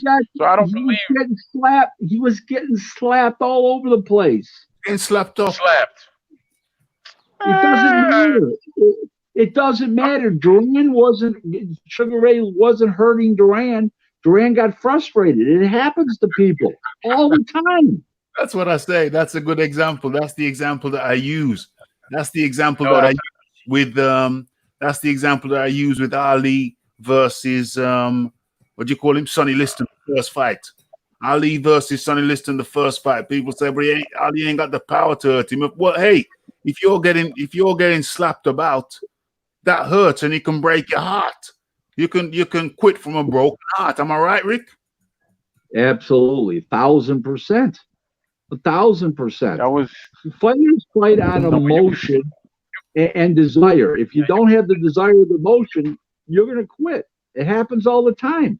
There's a great story in boxing history. Years ago, Angela Dundee's in the corner back in the 80s with a fighter on ESPN. And he says to the fighter, "Hey, I'm going to stop the fight if you don't start fighting." The guy says, "Okay." "Okay, what?" Angelo says. He says, "Stop the fight." Okay, so what, Rick? Do you know what's next for Luis Ortiz? Is it time for him to hang it up? Yes. At 51 years old, yes, but he'll have to fight Andy Ruiz. That's my prediction. Andy Ruiz and Luis Ortiz, and Andy Ruiz finishes Luis Ortiz off. He's gonna finish. I think he might finish his career. Yeah. I think he might finish his career once and for all because Luis Ortiz, my God, he's come on, Luis, think about your brain cells, man. Think about your brain cells, man. Right. Okay, so yeah. Oh, that's a good question. Who's this? Roger Lee with a great question. Great question. Rick, did you see the clip of Amo Williams beating down the sparring partner? And what is your reaction? That was embarrassing, god awful. And whoever owns that gym should run that kid out of there. And if his managers own that gym, it's the guy who's running the gym should get fired. That was the most, and you should suspend Abel Williams' trainer who's working with him because that was like ridiculous. That was embarrassing. That was embarrassing for everybody was involved, and that's embarrassing for professional boxing, a professional boxer. Period. Yeah, 100%. Although, and I totally agree with you, Rick. But Rick, you've seen worse. I've seen worse. You've seen worse. No, I haven't seen something that embarrassing.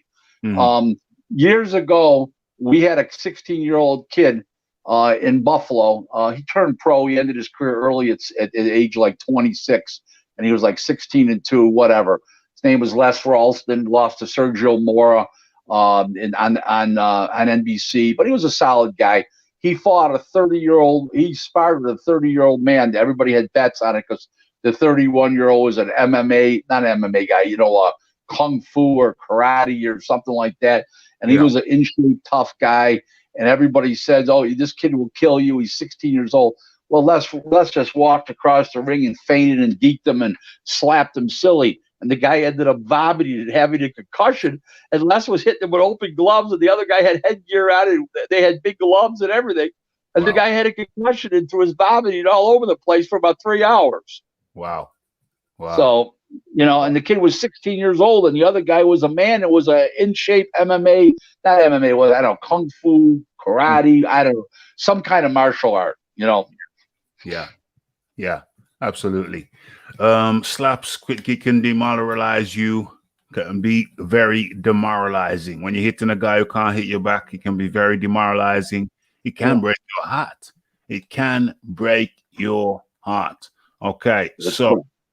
so let's get to the next question.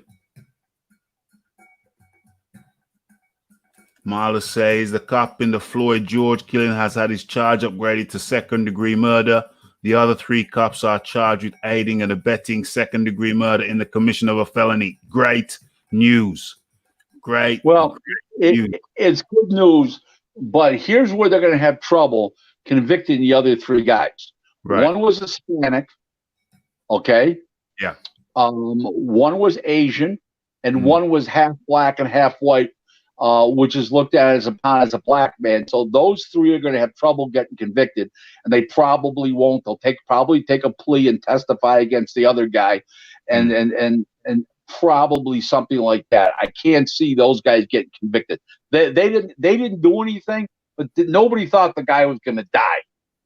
You know what I'm saying? So that's going to be those are going to be tough charges to be found guilty on. Why? Because they're not white. It's going to be tough charges because they're not white. Yeah, because the other guys looked at like almost like a white supremacist, and the other guys were minorities, and they didn't help the situation, but they did. Okay, but they didn't do anything to hurt the guy. They didn't do anything at all, and it's going to be tough. You know what? It's going to be tough. Believe me, the police union is going to be all over that deal, even though the 3 of them got fired and everything else. I just think that there's issues there that more than we're seeing. Whereas I take the view that they were party to the crime. They are. Well, no. I'm not saying that they weren't. No, guys, I'm not saying that they weren't. But and I'm not saying they should be charged. I'm saying they should be charged. But I'm saying it's going to be hard to convict those guys. Well, yeah, I hear what you're saying. Rick. But in the same way that if a group of guys are out together and someone commits a crime, they're all charged for the same crime. I think you have that over there in America. First of all, they weren't charged with the same crime because they're only charged with aiding and abetting. Okay. So they're not charged with a murder. So I don't think they're going to be convicted of that charge. They might plead to something, but I don't think that it's going to have the repercussions the one guy does. Okay, I just don't see that. This is not like, let's see. There's a difference. Let me explain. If you're a mafia guy, and one guy's the driver, one guy's the lookout, and one guy's the hitman. They all left. They all left to go kill somebody. I get that. Nobody started out in that shift that night and says, we're going to go out and kill somebody tonight. That just happened to happen. That's part of the problem that they're going to have and convict. There was no bad intent when that shift started to go out and hurt somebody for those 3 other guys. Okay, let me give you the counter argument to that before we move on. I think Troy can have something to say, but let me give you the counter argument. My counter argument is that the other guys didn't jump in on this Dave Chauvin. Hold on, Rick. The other guys didn't jump in and say, hold on, no, David, don't do it. Stop that. They stood by as if, and I haven't got proof, they stood by as if they knew the man's routine. This is how he was the oldest one. He was the longest service, 19 years. This was how this guy gets down. We also have news word from the lady who ran a club nearby, and he was the David Chauvin guy. He had been working there for many, many years, almost as long as he'd been a cop, if not as long. That was his second job. He and his wife have 2 houses. They have a holiday home down in Florida. So they're doing well. He had 2 jobs. Apparently, the lady said that on it was a Hispanic lady. She said that on African-American nights, she noticed he was noticeably more nervous and aggressive. On those African-American nights, if there was a fight, he wouldn't threaten to spray the 2 people who were fighting. He would spray everyone in the area. So he has a history of aggression with African Americans. And I put it to you, Rick, that his co-workers were well aware of this, and that's why we didn't see, and they were inferiors. He was the superior officer, superior time, and that's why we didn't see any sign of them trying to step in to stop him. Also, this guy has apparently a long history of violent offenses for which he was not charged. So this guy was a habitual. And I put it to you furthermore, for all we know, Rick, this guy is could be a serial killer. Rick Glaser. So could I. So could I. What the hell? Yeah. All right, well, let me. No.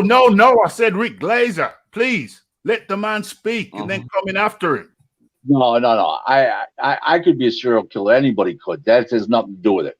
I just feel that that guy's going to get the maximum punishable under law. He will get convicted because that's clear.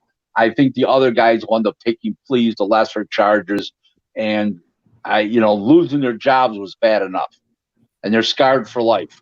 I don't think that's bad enough. Losing their jobs for a murder. I don't think there's any criminal intent there on those three guys, but I think criminal intent's got a lot to do with it. Losing their jobs bad enough for a murder, Rick. I don't know about that. I hear what you're saying, but I can't agree with you with that one. But it's cool. It's cool. I hear you. No, I don't see that. To me, there's no. If I was sitting on a jury, they did not have criminal intent. Those three guys did not have criminal intent. Do you know that they declined the offer of medical assistance to George Floyd before the ambulance got there? I have no idea about that, but that doesn't mean there was intent to commit a crime by those three. Okay. And the murder. Okay. I think it was. I think that's clear negligence on their part. I think they're culpable and they should do time. Negligence is a different issue. Yes, they're definitely negligent. But I don't look at it's not negligence is not a crime, it's a civil matter. So if you're suing, then you sue all four people. But criminality is different than civil. So I'll leave it like let's go back. I think negligence. When you're got 7 minutes, I'm getting hungry. I'm getting hungry. We got 7 minutes to go, and I'm hungry. Come on now. Well, let Troy come in and say what he wants to say, and then we get back into the topic because we only got a few minutes left. Troy. Yeah, the fact that they did nothing is just as bad as assisting in the murder because they heard the man say, "I can't breathe. I can't breathe." And if you look at the picture of the officer with his knee on his neck, how dangerous could a man be face down, handcuffs, if your hands are in your pocket? They stood there and heard that man plead for his life. Let me finish. Plead for his life and did nothing. So to me, this is what should happen. The one on his neck, he should go to jail for murder, not second degree, just flat out murder. His pension should go to that man's family.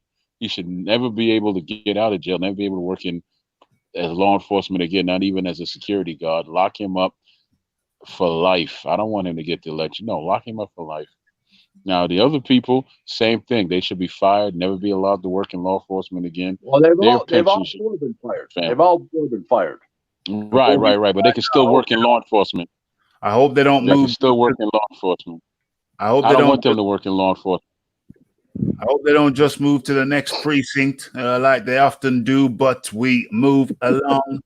We move along. Bo took a lot of punches in the first Holyfield fight. He was there to be hit, and Lennox hit a lot harder than Holyfield. That's 100%. That's one of the reasons why I feel that Lennox would have beat him. Yeah, me too. Okay, so great show. We got another. I think we can fit in another couple of questions, so it ain't over yet, Faisal Muhammad. But thank you. Hit the like button. Hit the subscribe button. Okay. Pinkland Thomas against Tommy Morrison. He quit on his stool. It simply had enough. The game was over in his career. He was shot. He was a has-been when they fought, and the game was over. And he recognized that. So the same thing with Mike Tyson. With Pinkland Thomas, you talking about? You muted Troy. You muted Troy. You muted Troy. I thought you were still talking. I'll put myself on mute. But yeah, it comes a time in a fighter's life where he said, "I just don't want anymore," and he sits down. To him, he's fine with it. The people, of course, are not fine with it, but it's in your soul to stop. That's what Mike Tyson did. That's what Franklin Thomas did. Actually, that is exactly what Hands of Stone did, because he knew he could. It wasn't so much of getting beat by the Hands of Stone. It was so much of getting embarrassed. What is That's your why he quit in opinion? that fight. There's a question here. We got 4 minutes to go. What's your opinion on Daniel Shaver? I don't even know who Daniel Shaver is. Who's he? Who Daniel Shaver is? Who's Daniel Shaver? Do you mean Daniel Dubois or Ernie Shavers? Are you mixing up Dubois and Shavers? Is that hybrid? Is that hybrid? I don't know. I don't know who Daniel Shaver is. Getting slapped like a bee can certainly make you feel like you are a bee and quit. Yeah, exactly.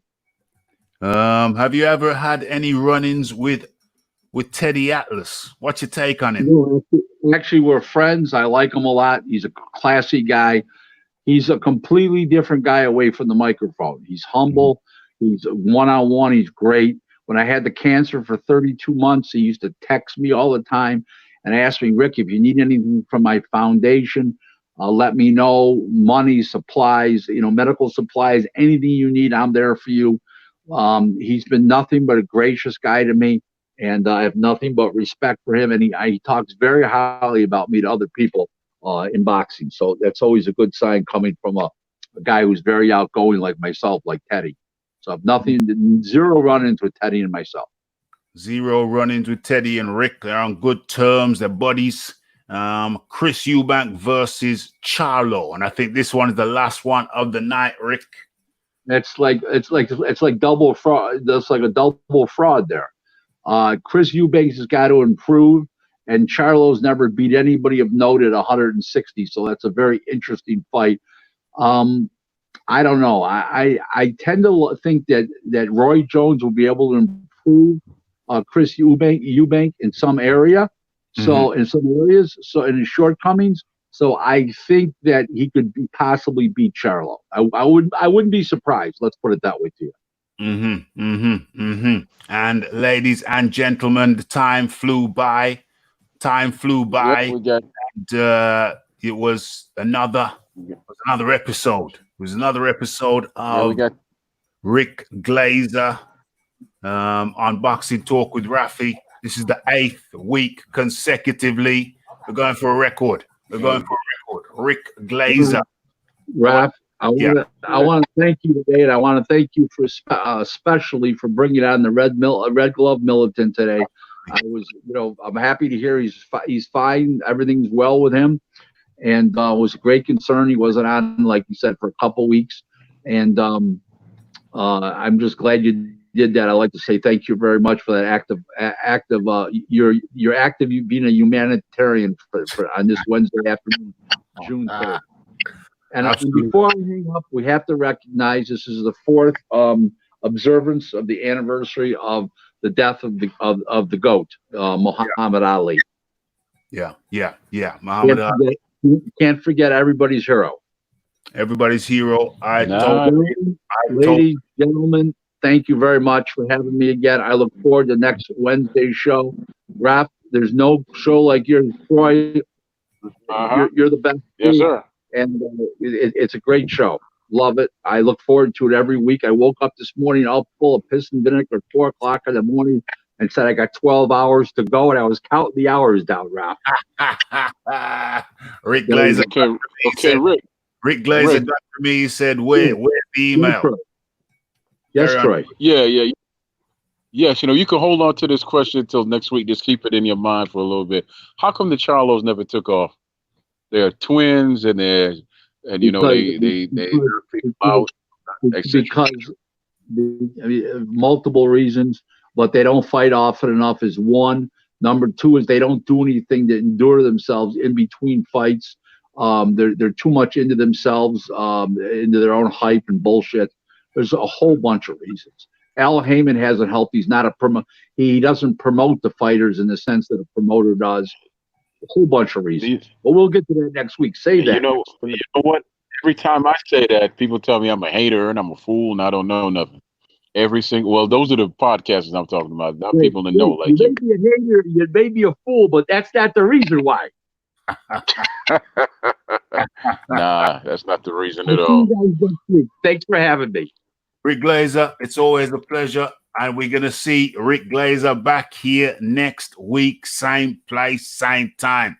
Take care, Rick. See you next June week. 8th, June 8th, next week. Yes, 100%. And that was Rick Glaser for the eighth week running. And that's what's going on here. Okay, we're good. That was Rick Glaser for the 8th week running. And yeah, as per usual, it was a highly entertaining show. Troy Graham. Okay, highly entertaining show, 8th week running, and Rick brought up an excellent point. It's the 4th anniversary of Muhammad Ali's passing. 4th. What's going on here? I'm trying to write this damn thing in. 4th anniversary.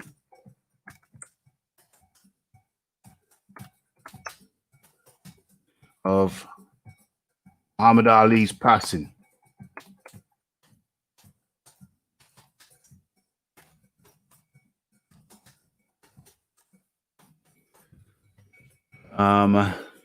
So yeah, definitely writing that in.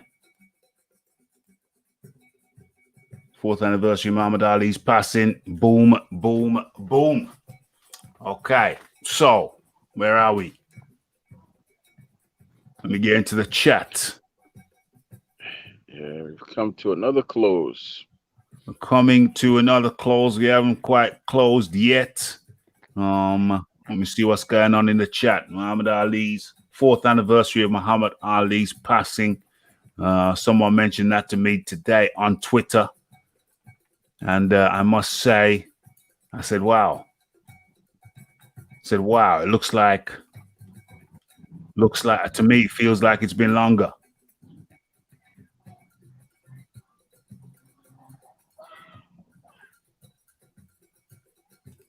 Okay, what does that say? Oh, cool. That's the impression I'm getting of him over time, too. To be honest, even an observer. What does that mean? I don't understand.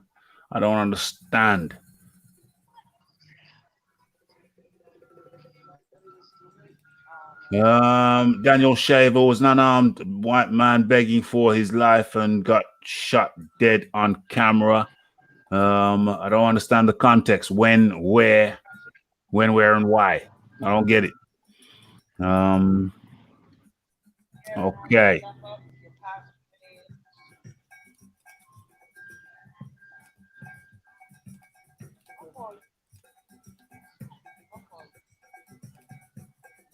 What's going on here?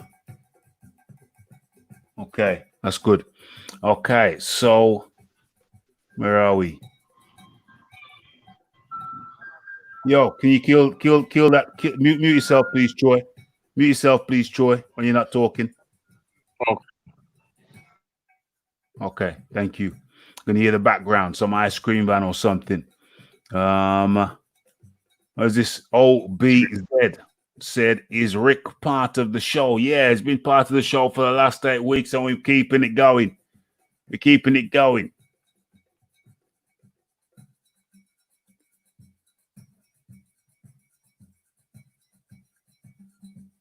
Well, you see, that's the whole thing. You don't have to agree with someone. You don't have to have the same political perspective, same political stance as someone. Yeah, you don't have to.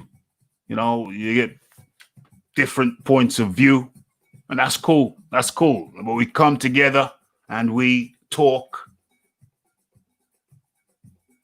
I think that's a good thing. You know what I'm saying? You don't just talk with people you agree with. You also talk with people whose perspectives in certain areas are different from your own.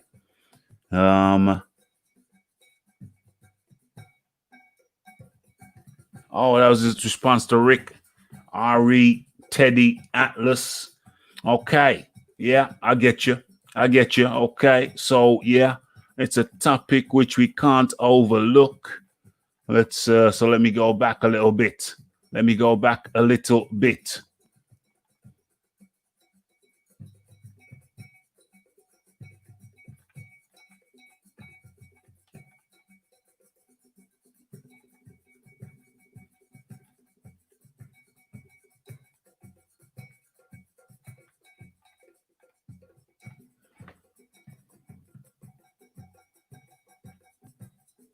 Kieran Betts in the building. What? What?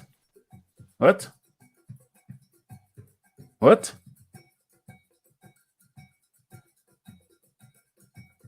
What? What? Mr. Betts said, "Big up Ralph, big up Glass."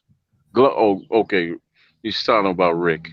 And big up OG Troy. Okay, good. He shouted out the whole crew. Bless up yourself, man. Good. Great show, says Faisal Mohammed. Trying to see some things that I didn't see. I'm trying to.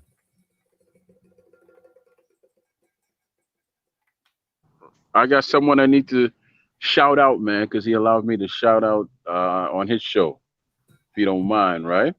Who's that? True Sports. He allowed me to push our show on his show, so I don't even know what time he comes on. He's a friend of mine. Yeah, he just comes on kind of randomly, but it's True Sports, man, with Brendan and his dad. Yeah, we know him over here. We know him over here. We done. Have you seen the video? Have you seen the video interview we done together?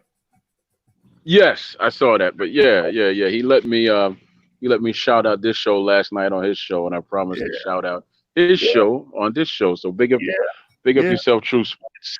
It's TRU and then Sports. So you go check him out when he comes on. He goes live for 10 hours sometimes. I don't know how he does it, but we're very much aware of Brendan over here. Very much aware. Good guy. Definitely a good guy.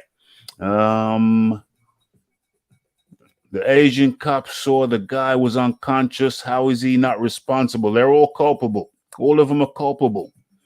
It's straight up murder. They stood by. Didn't say a thing. Watched the man choke out. They're all culpable in my view. The video's coming out. A video came out showing they beat him up in the back of the police car. What's hilarious to me was the police did an autopsy.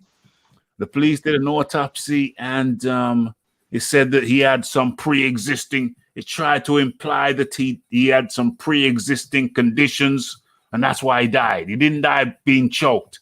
He died because of pre-existing. He died because of a pre-existing condition, and that was highly hilarious to me because, well, if you've got a pre-existing condition, if you've got a it's Rick. Yeah, I'm gonna get back to him in a second. If you got a pre-existing condition and that you don't die of a pre-existing condition unless if you haven't got someone's neck on your throat. So that was kind of hilarious. But the family, they went and commissioned some other what do you call them? Autopsy doctors, whatever you call them. And they came out with what we knew, which was that he died because of lack of oxygen to the brain, because it was a blood choke, cutting off the blood flow to the head. Blood oxygen gets to the brain via blood. Cut off the blood, you cut off the oxygen. If you do that to your finger, you can do that to your finger for a few minutes and get away and keep your finger. You do that to the brain for a few minutes, the brain, it's over. It's game over. Troy Graham.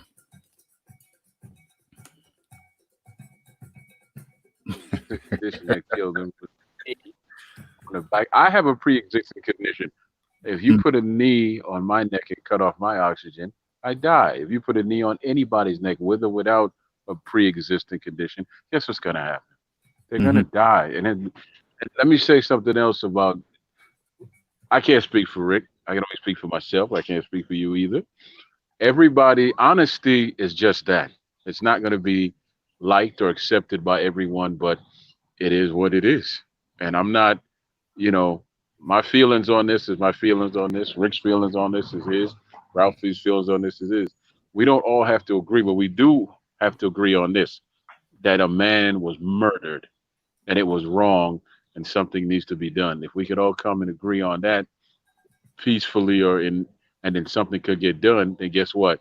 Changes will come over time, but it's not going to come easy, and you're not going to like all the changes, and you're pretty much not going to like everybody. But that's the place of honesty. The Cardmaster say no. Faisal Muhammad says the Cardmaster is a Trump fan. Well, the thing is that we have Trump fans, we have Republicans, we have Democrats. You know, we have right-leaning people and left-leaning people and people in the center. And you know, you can detect what part of the political spectrum a person is on. But that doesn't stop the interaction. That's great. It's great for interaction. Some people say these political issues are separate to sport. And yeah, to an extent, I agree. But on other occasions, we have seen where sports are almost integral to politics in a sense, because sports are almost integral to life. You know, I think there's a vast amount of people for whom sports, if not participating, then watching, then viewing, then paying for it. It's an integral part of their lives. We've seen back in Nazi Germany when Hitler put sports, you know, at the forefront. I think it was an Olympic time of his political move and agendas, when he would show that his Germanic people are the best at sports. Of course, he failed to demonstrate that. Jesse Owens became a folklore hero. Of course, Jesse Owens, being the Black American, went over there to Nazi Germany and devastated the Führer with his show of excellent sporting performances, different events. So I think it is a part of this thing. We've seen sportsmen. Have we seen sportsmen come out? Yeah, Floyd Mayweather. Seen sportsmen come out and have their say. Anthony Joshua has had his say. Floyd Mayweather has had his say. He's apparently taking care of the funeral. Yeah, so you know, these things they do touch on sports, because they touch on people who, had they not been successful in sports, could have been standing in the same place that George Floyd was standing at the same time, and it could have been them. Could have been them, could have been me, and maybe it could have been you.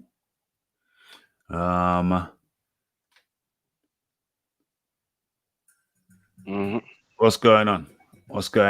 Yeah, I was gonna say sports is always going to be in the forefront, because it's the ultimate. When you win, it is the ultimate proof that I am better than you. You get to stand on a platform and say, "Look what I did to you."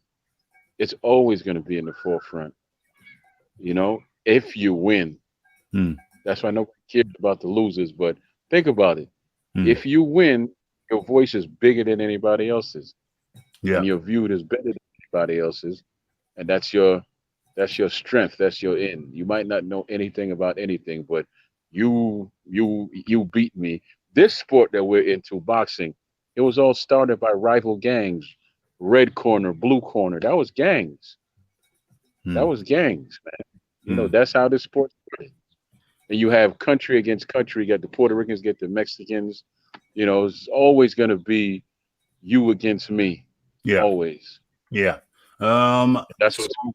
So this guy, you can see the murder of Daniel Shaver by the police on YouTube. It was a cold-blooded execution and was nothing to do with Trump. Okay. Well, I hope that anybody who gets cold-bloodedly executed, I hope that the police, the people involved, were brought to justice. were the people involved brought to justice? That's Mr. Squiggly. I call him Mr. Squiggly because I need brushing up on my Arabic. What's going on here?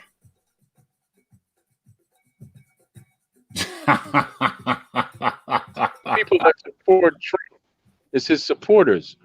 Just the other day, he came out on TV in so many words, and he declared war on his own country.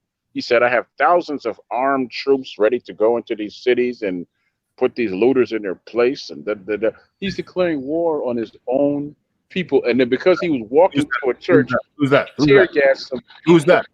Who's that? Then he held Who's that? the Bible up back. Who's that? Trump. Okay. And then he held the Bible backwards and upside down, looking like a fool. Oh, he's out of touch with reality. Completely out of touch with reality. The only people that support him are his supporters. The rest of the country sees him for what he is. He's an impetuous. He's a impetuous little child. He's a boy.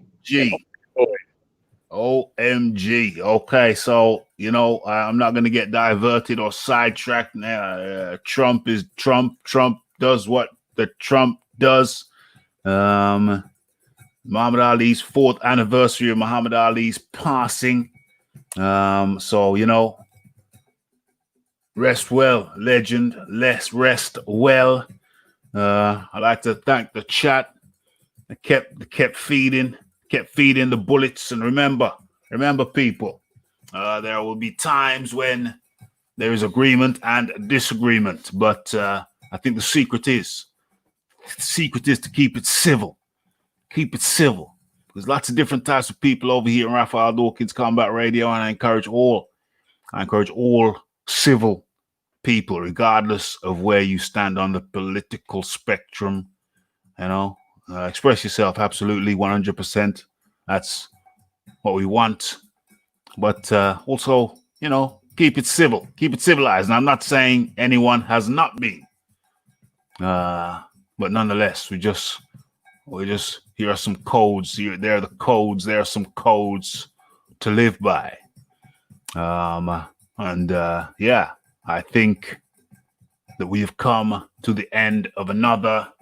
I like the timing on this as well. Just over 2 hours. We've come to the end of another episode of Boxing Talk with Raphie, featuring special guest Rick Glaser, and stepping in the co-hosting role, Troy Graham. What's going on here? Go ahead, Troy. What's going on here? Going on is that I appreciate everyone who gives the show the most important thing they have to give, which is their time. Yeah. You could always make money back, but you can never give time back. 100%. So we 100% appreciate you, man. Whether it's said or unsaid, we definitely appreciate you. 100. Don't forget about the super chat button. Don't forget about the PayPal button. Don't forget about the subscription button. Don't forget about the like button. There's all the good buttons you can press. Yeah, because we don't. I can speak plainly. This thing we do is a lot of times for entertainment, and from my point of view, I see some growth in things we could do to build here. And it all starts with quality and not quantity. If you have a quantity, you have to react and act a certain way. But when we have quality people like you who show up every time there is a show, we know we could build with that. Mm-hmm. Ain't no need for insults. We could get heated. I was heated today. And I have some things I'll discuss, but but when you can have real conversations with people and still walk away and show respect, that tells you that you have that you're going to do something great. So thank you all for coming out, man. We appreciate it. Yes. And don't go anywhere yet.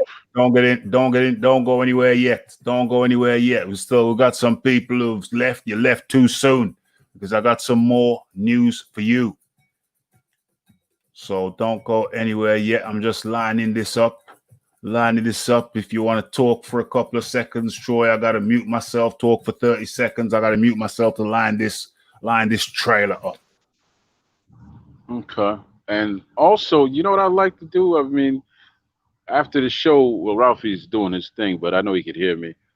We could do like a Q&A with those who are still here and just get some thoughts and ideas of how we could actually grow the show, or what you would like to see and all that. Not to say all of it's going to come to pass, but it's good to get the feedback, to be honest with you, you know, because all shows have ebbs and flows, and that usually comes from you. Okay, That so comes from the audience. so what I recommend people do, that's a good suggestion. You want to get in on the suggestions, hit me up on Twitter. The link is in the description box. Hit me up on Facebook, which is just my name, so that's easy. Plus the mugshot, you're not going to miss the mugshot. So hit me up on social media with your, sorry?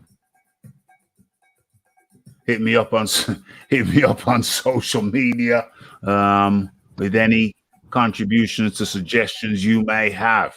But don't go anywhere yet. I think we've lined it up. I think Right, because I was saying they could find me on Facebook. It's just Troy Graham. Yeah, you can follow Troy Graham on Facebook also. So it's Raphael Dawkins on Facebook, Raphael Dawkins Combat Radio on Facebook, and Troy Graham on Facebook. And I think I've lined this thing up now. So don't go anywhere just yet. Don't go anywhere just yet. Let me somehow share this. I've never shared from this particular area of YouTube. It's in the studio. Okay. Share in the studio. Oh no. I got a better idea. This year. I got a better idea. Stop sharing that. Got a better idea. Okay. Stop. Damn that thing. Okay, so let me share it from a different location. Yeah, that's the one. Boom, boom, boom. Okay, ladies and gentlemen, as you can see before you, can you see it? Do you see what I see? Yeah, you do. Let me line this up. Let me get this better, make it look better. More better. Okay. Yeah, I can see it. What?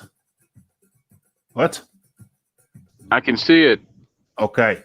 So, I think what's happening with you is you're pressing the unmute button and you're speaking straight away. So half of the first couple of words that you say, we don't hear.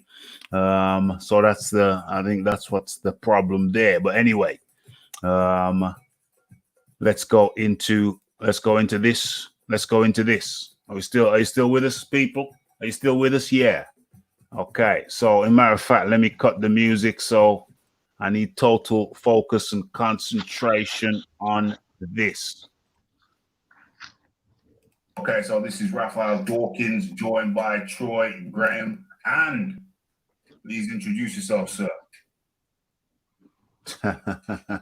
Graham and Sir. Now we're joined by Edna Cherry, the Cherry Bomb, Cherry, 37-7 and two draw, and that's it. That's it. How many times did you fight for the World Championship, Edna?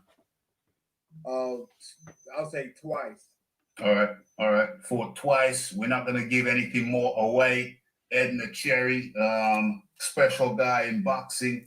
You know, over here at Raphael Dawkins Combat Radio, we like to bring you the story behind the name. So you know the name.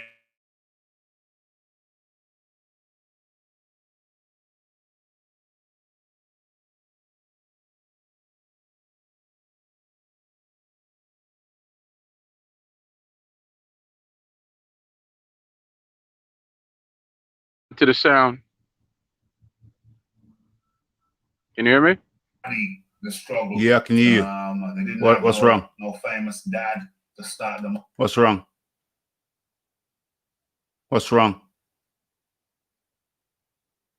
Yeah, it went silent for a minute. Okay. You were talking and then it just went silent. Okay, I hope it's not silent now. These are guys who started from the bottom and got somewhere close to the mountaintop. And but once you go up, what goes up, Edna? What goes up must come down. You know what I'm saying? Yeah. Yeah. So we're gonna hear about the climb, and then we're gonna hear about going down on the other side of the mountain. And that's gonna be from Edna Cherry right here on Raphie Dawkins Combat Radio. Date to be announced. Anything? Okay, so I'm announcing the date right now. You see before you there, the Cherry Bomb, Edna Cherry,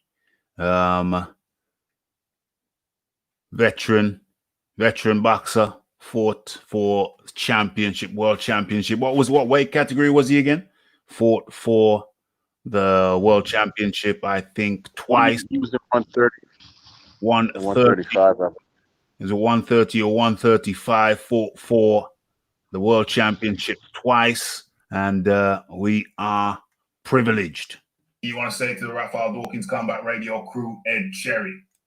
We are privileged to be able to have him tomorrow at 11? Tomorrow at the usual time, 9 p.m. UK time. Anything you want to speak on that, Troy Graham? And 4 p.m.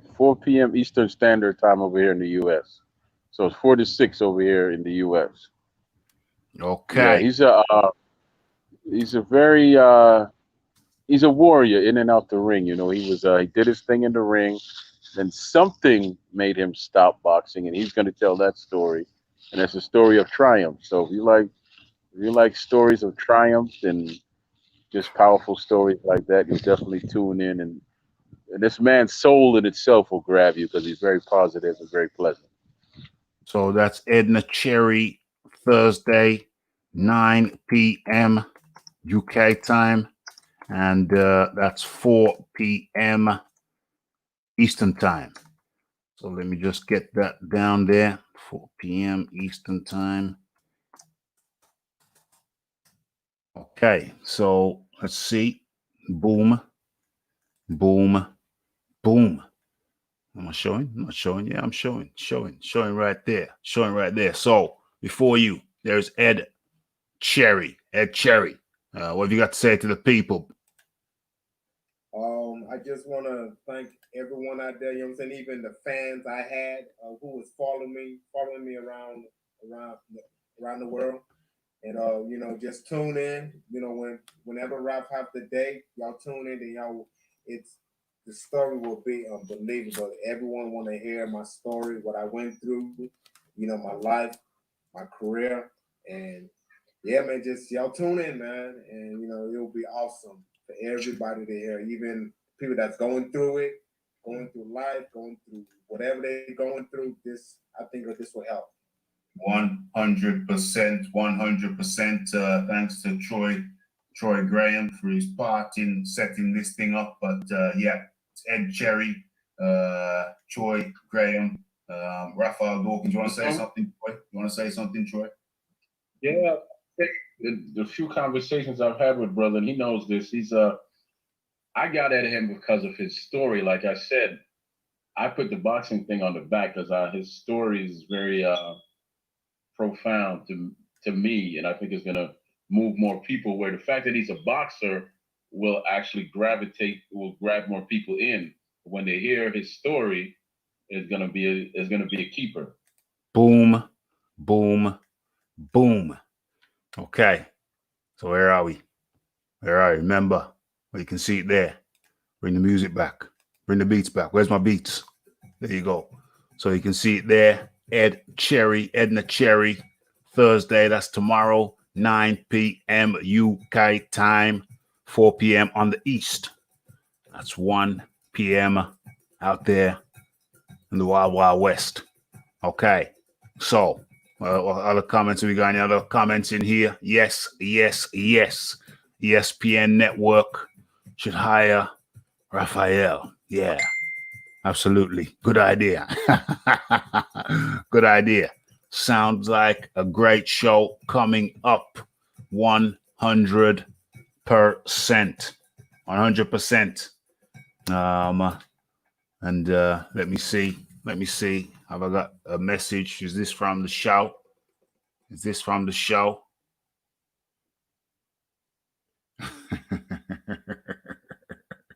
Okay, so folks, thank you very much for everybody. What's going on? Let's stop that now. Let's bring it back to now. Okay, so folks, please, if you've been timed out, just maybe it was a politeness issue. So just word your things carefully. And be polite. Be polite. That's the order of the day. Want to keep everybody in here functioning. Want to keep this thing rolling smooth like the cog on a wheel. Listen, I ain't no left winger.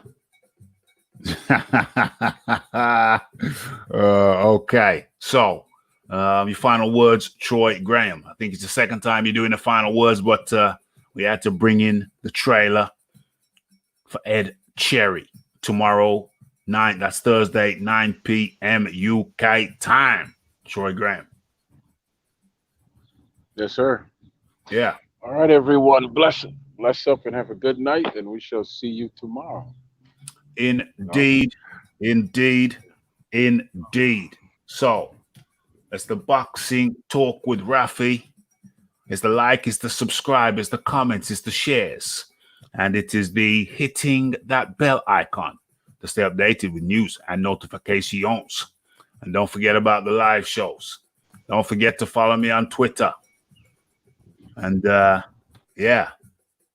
don't forget 9 p.m.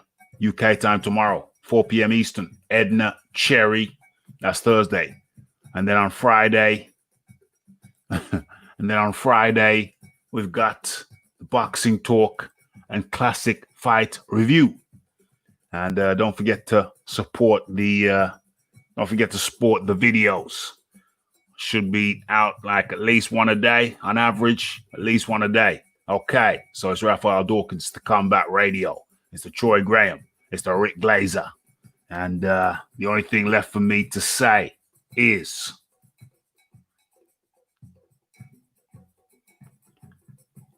blessed.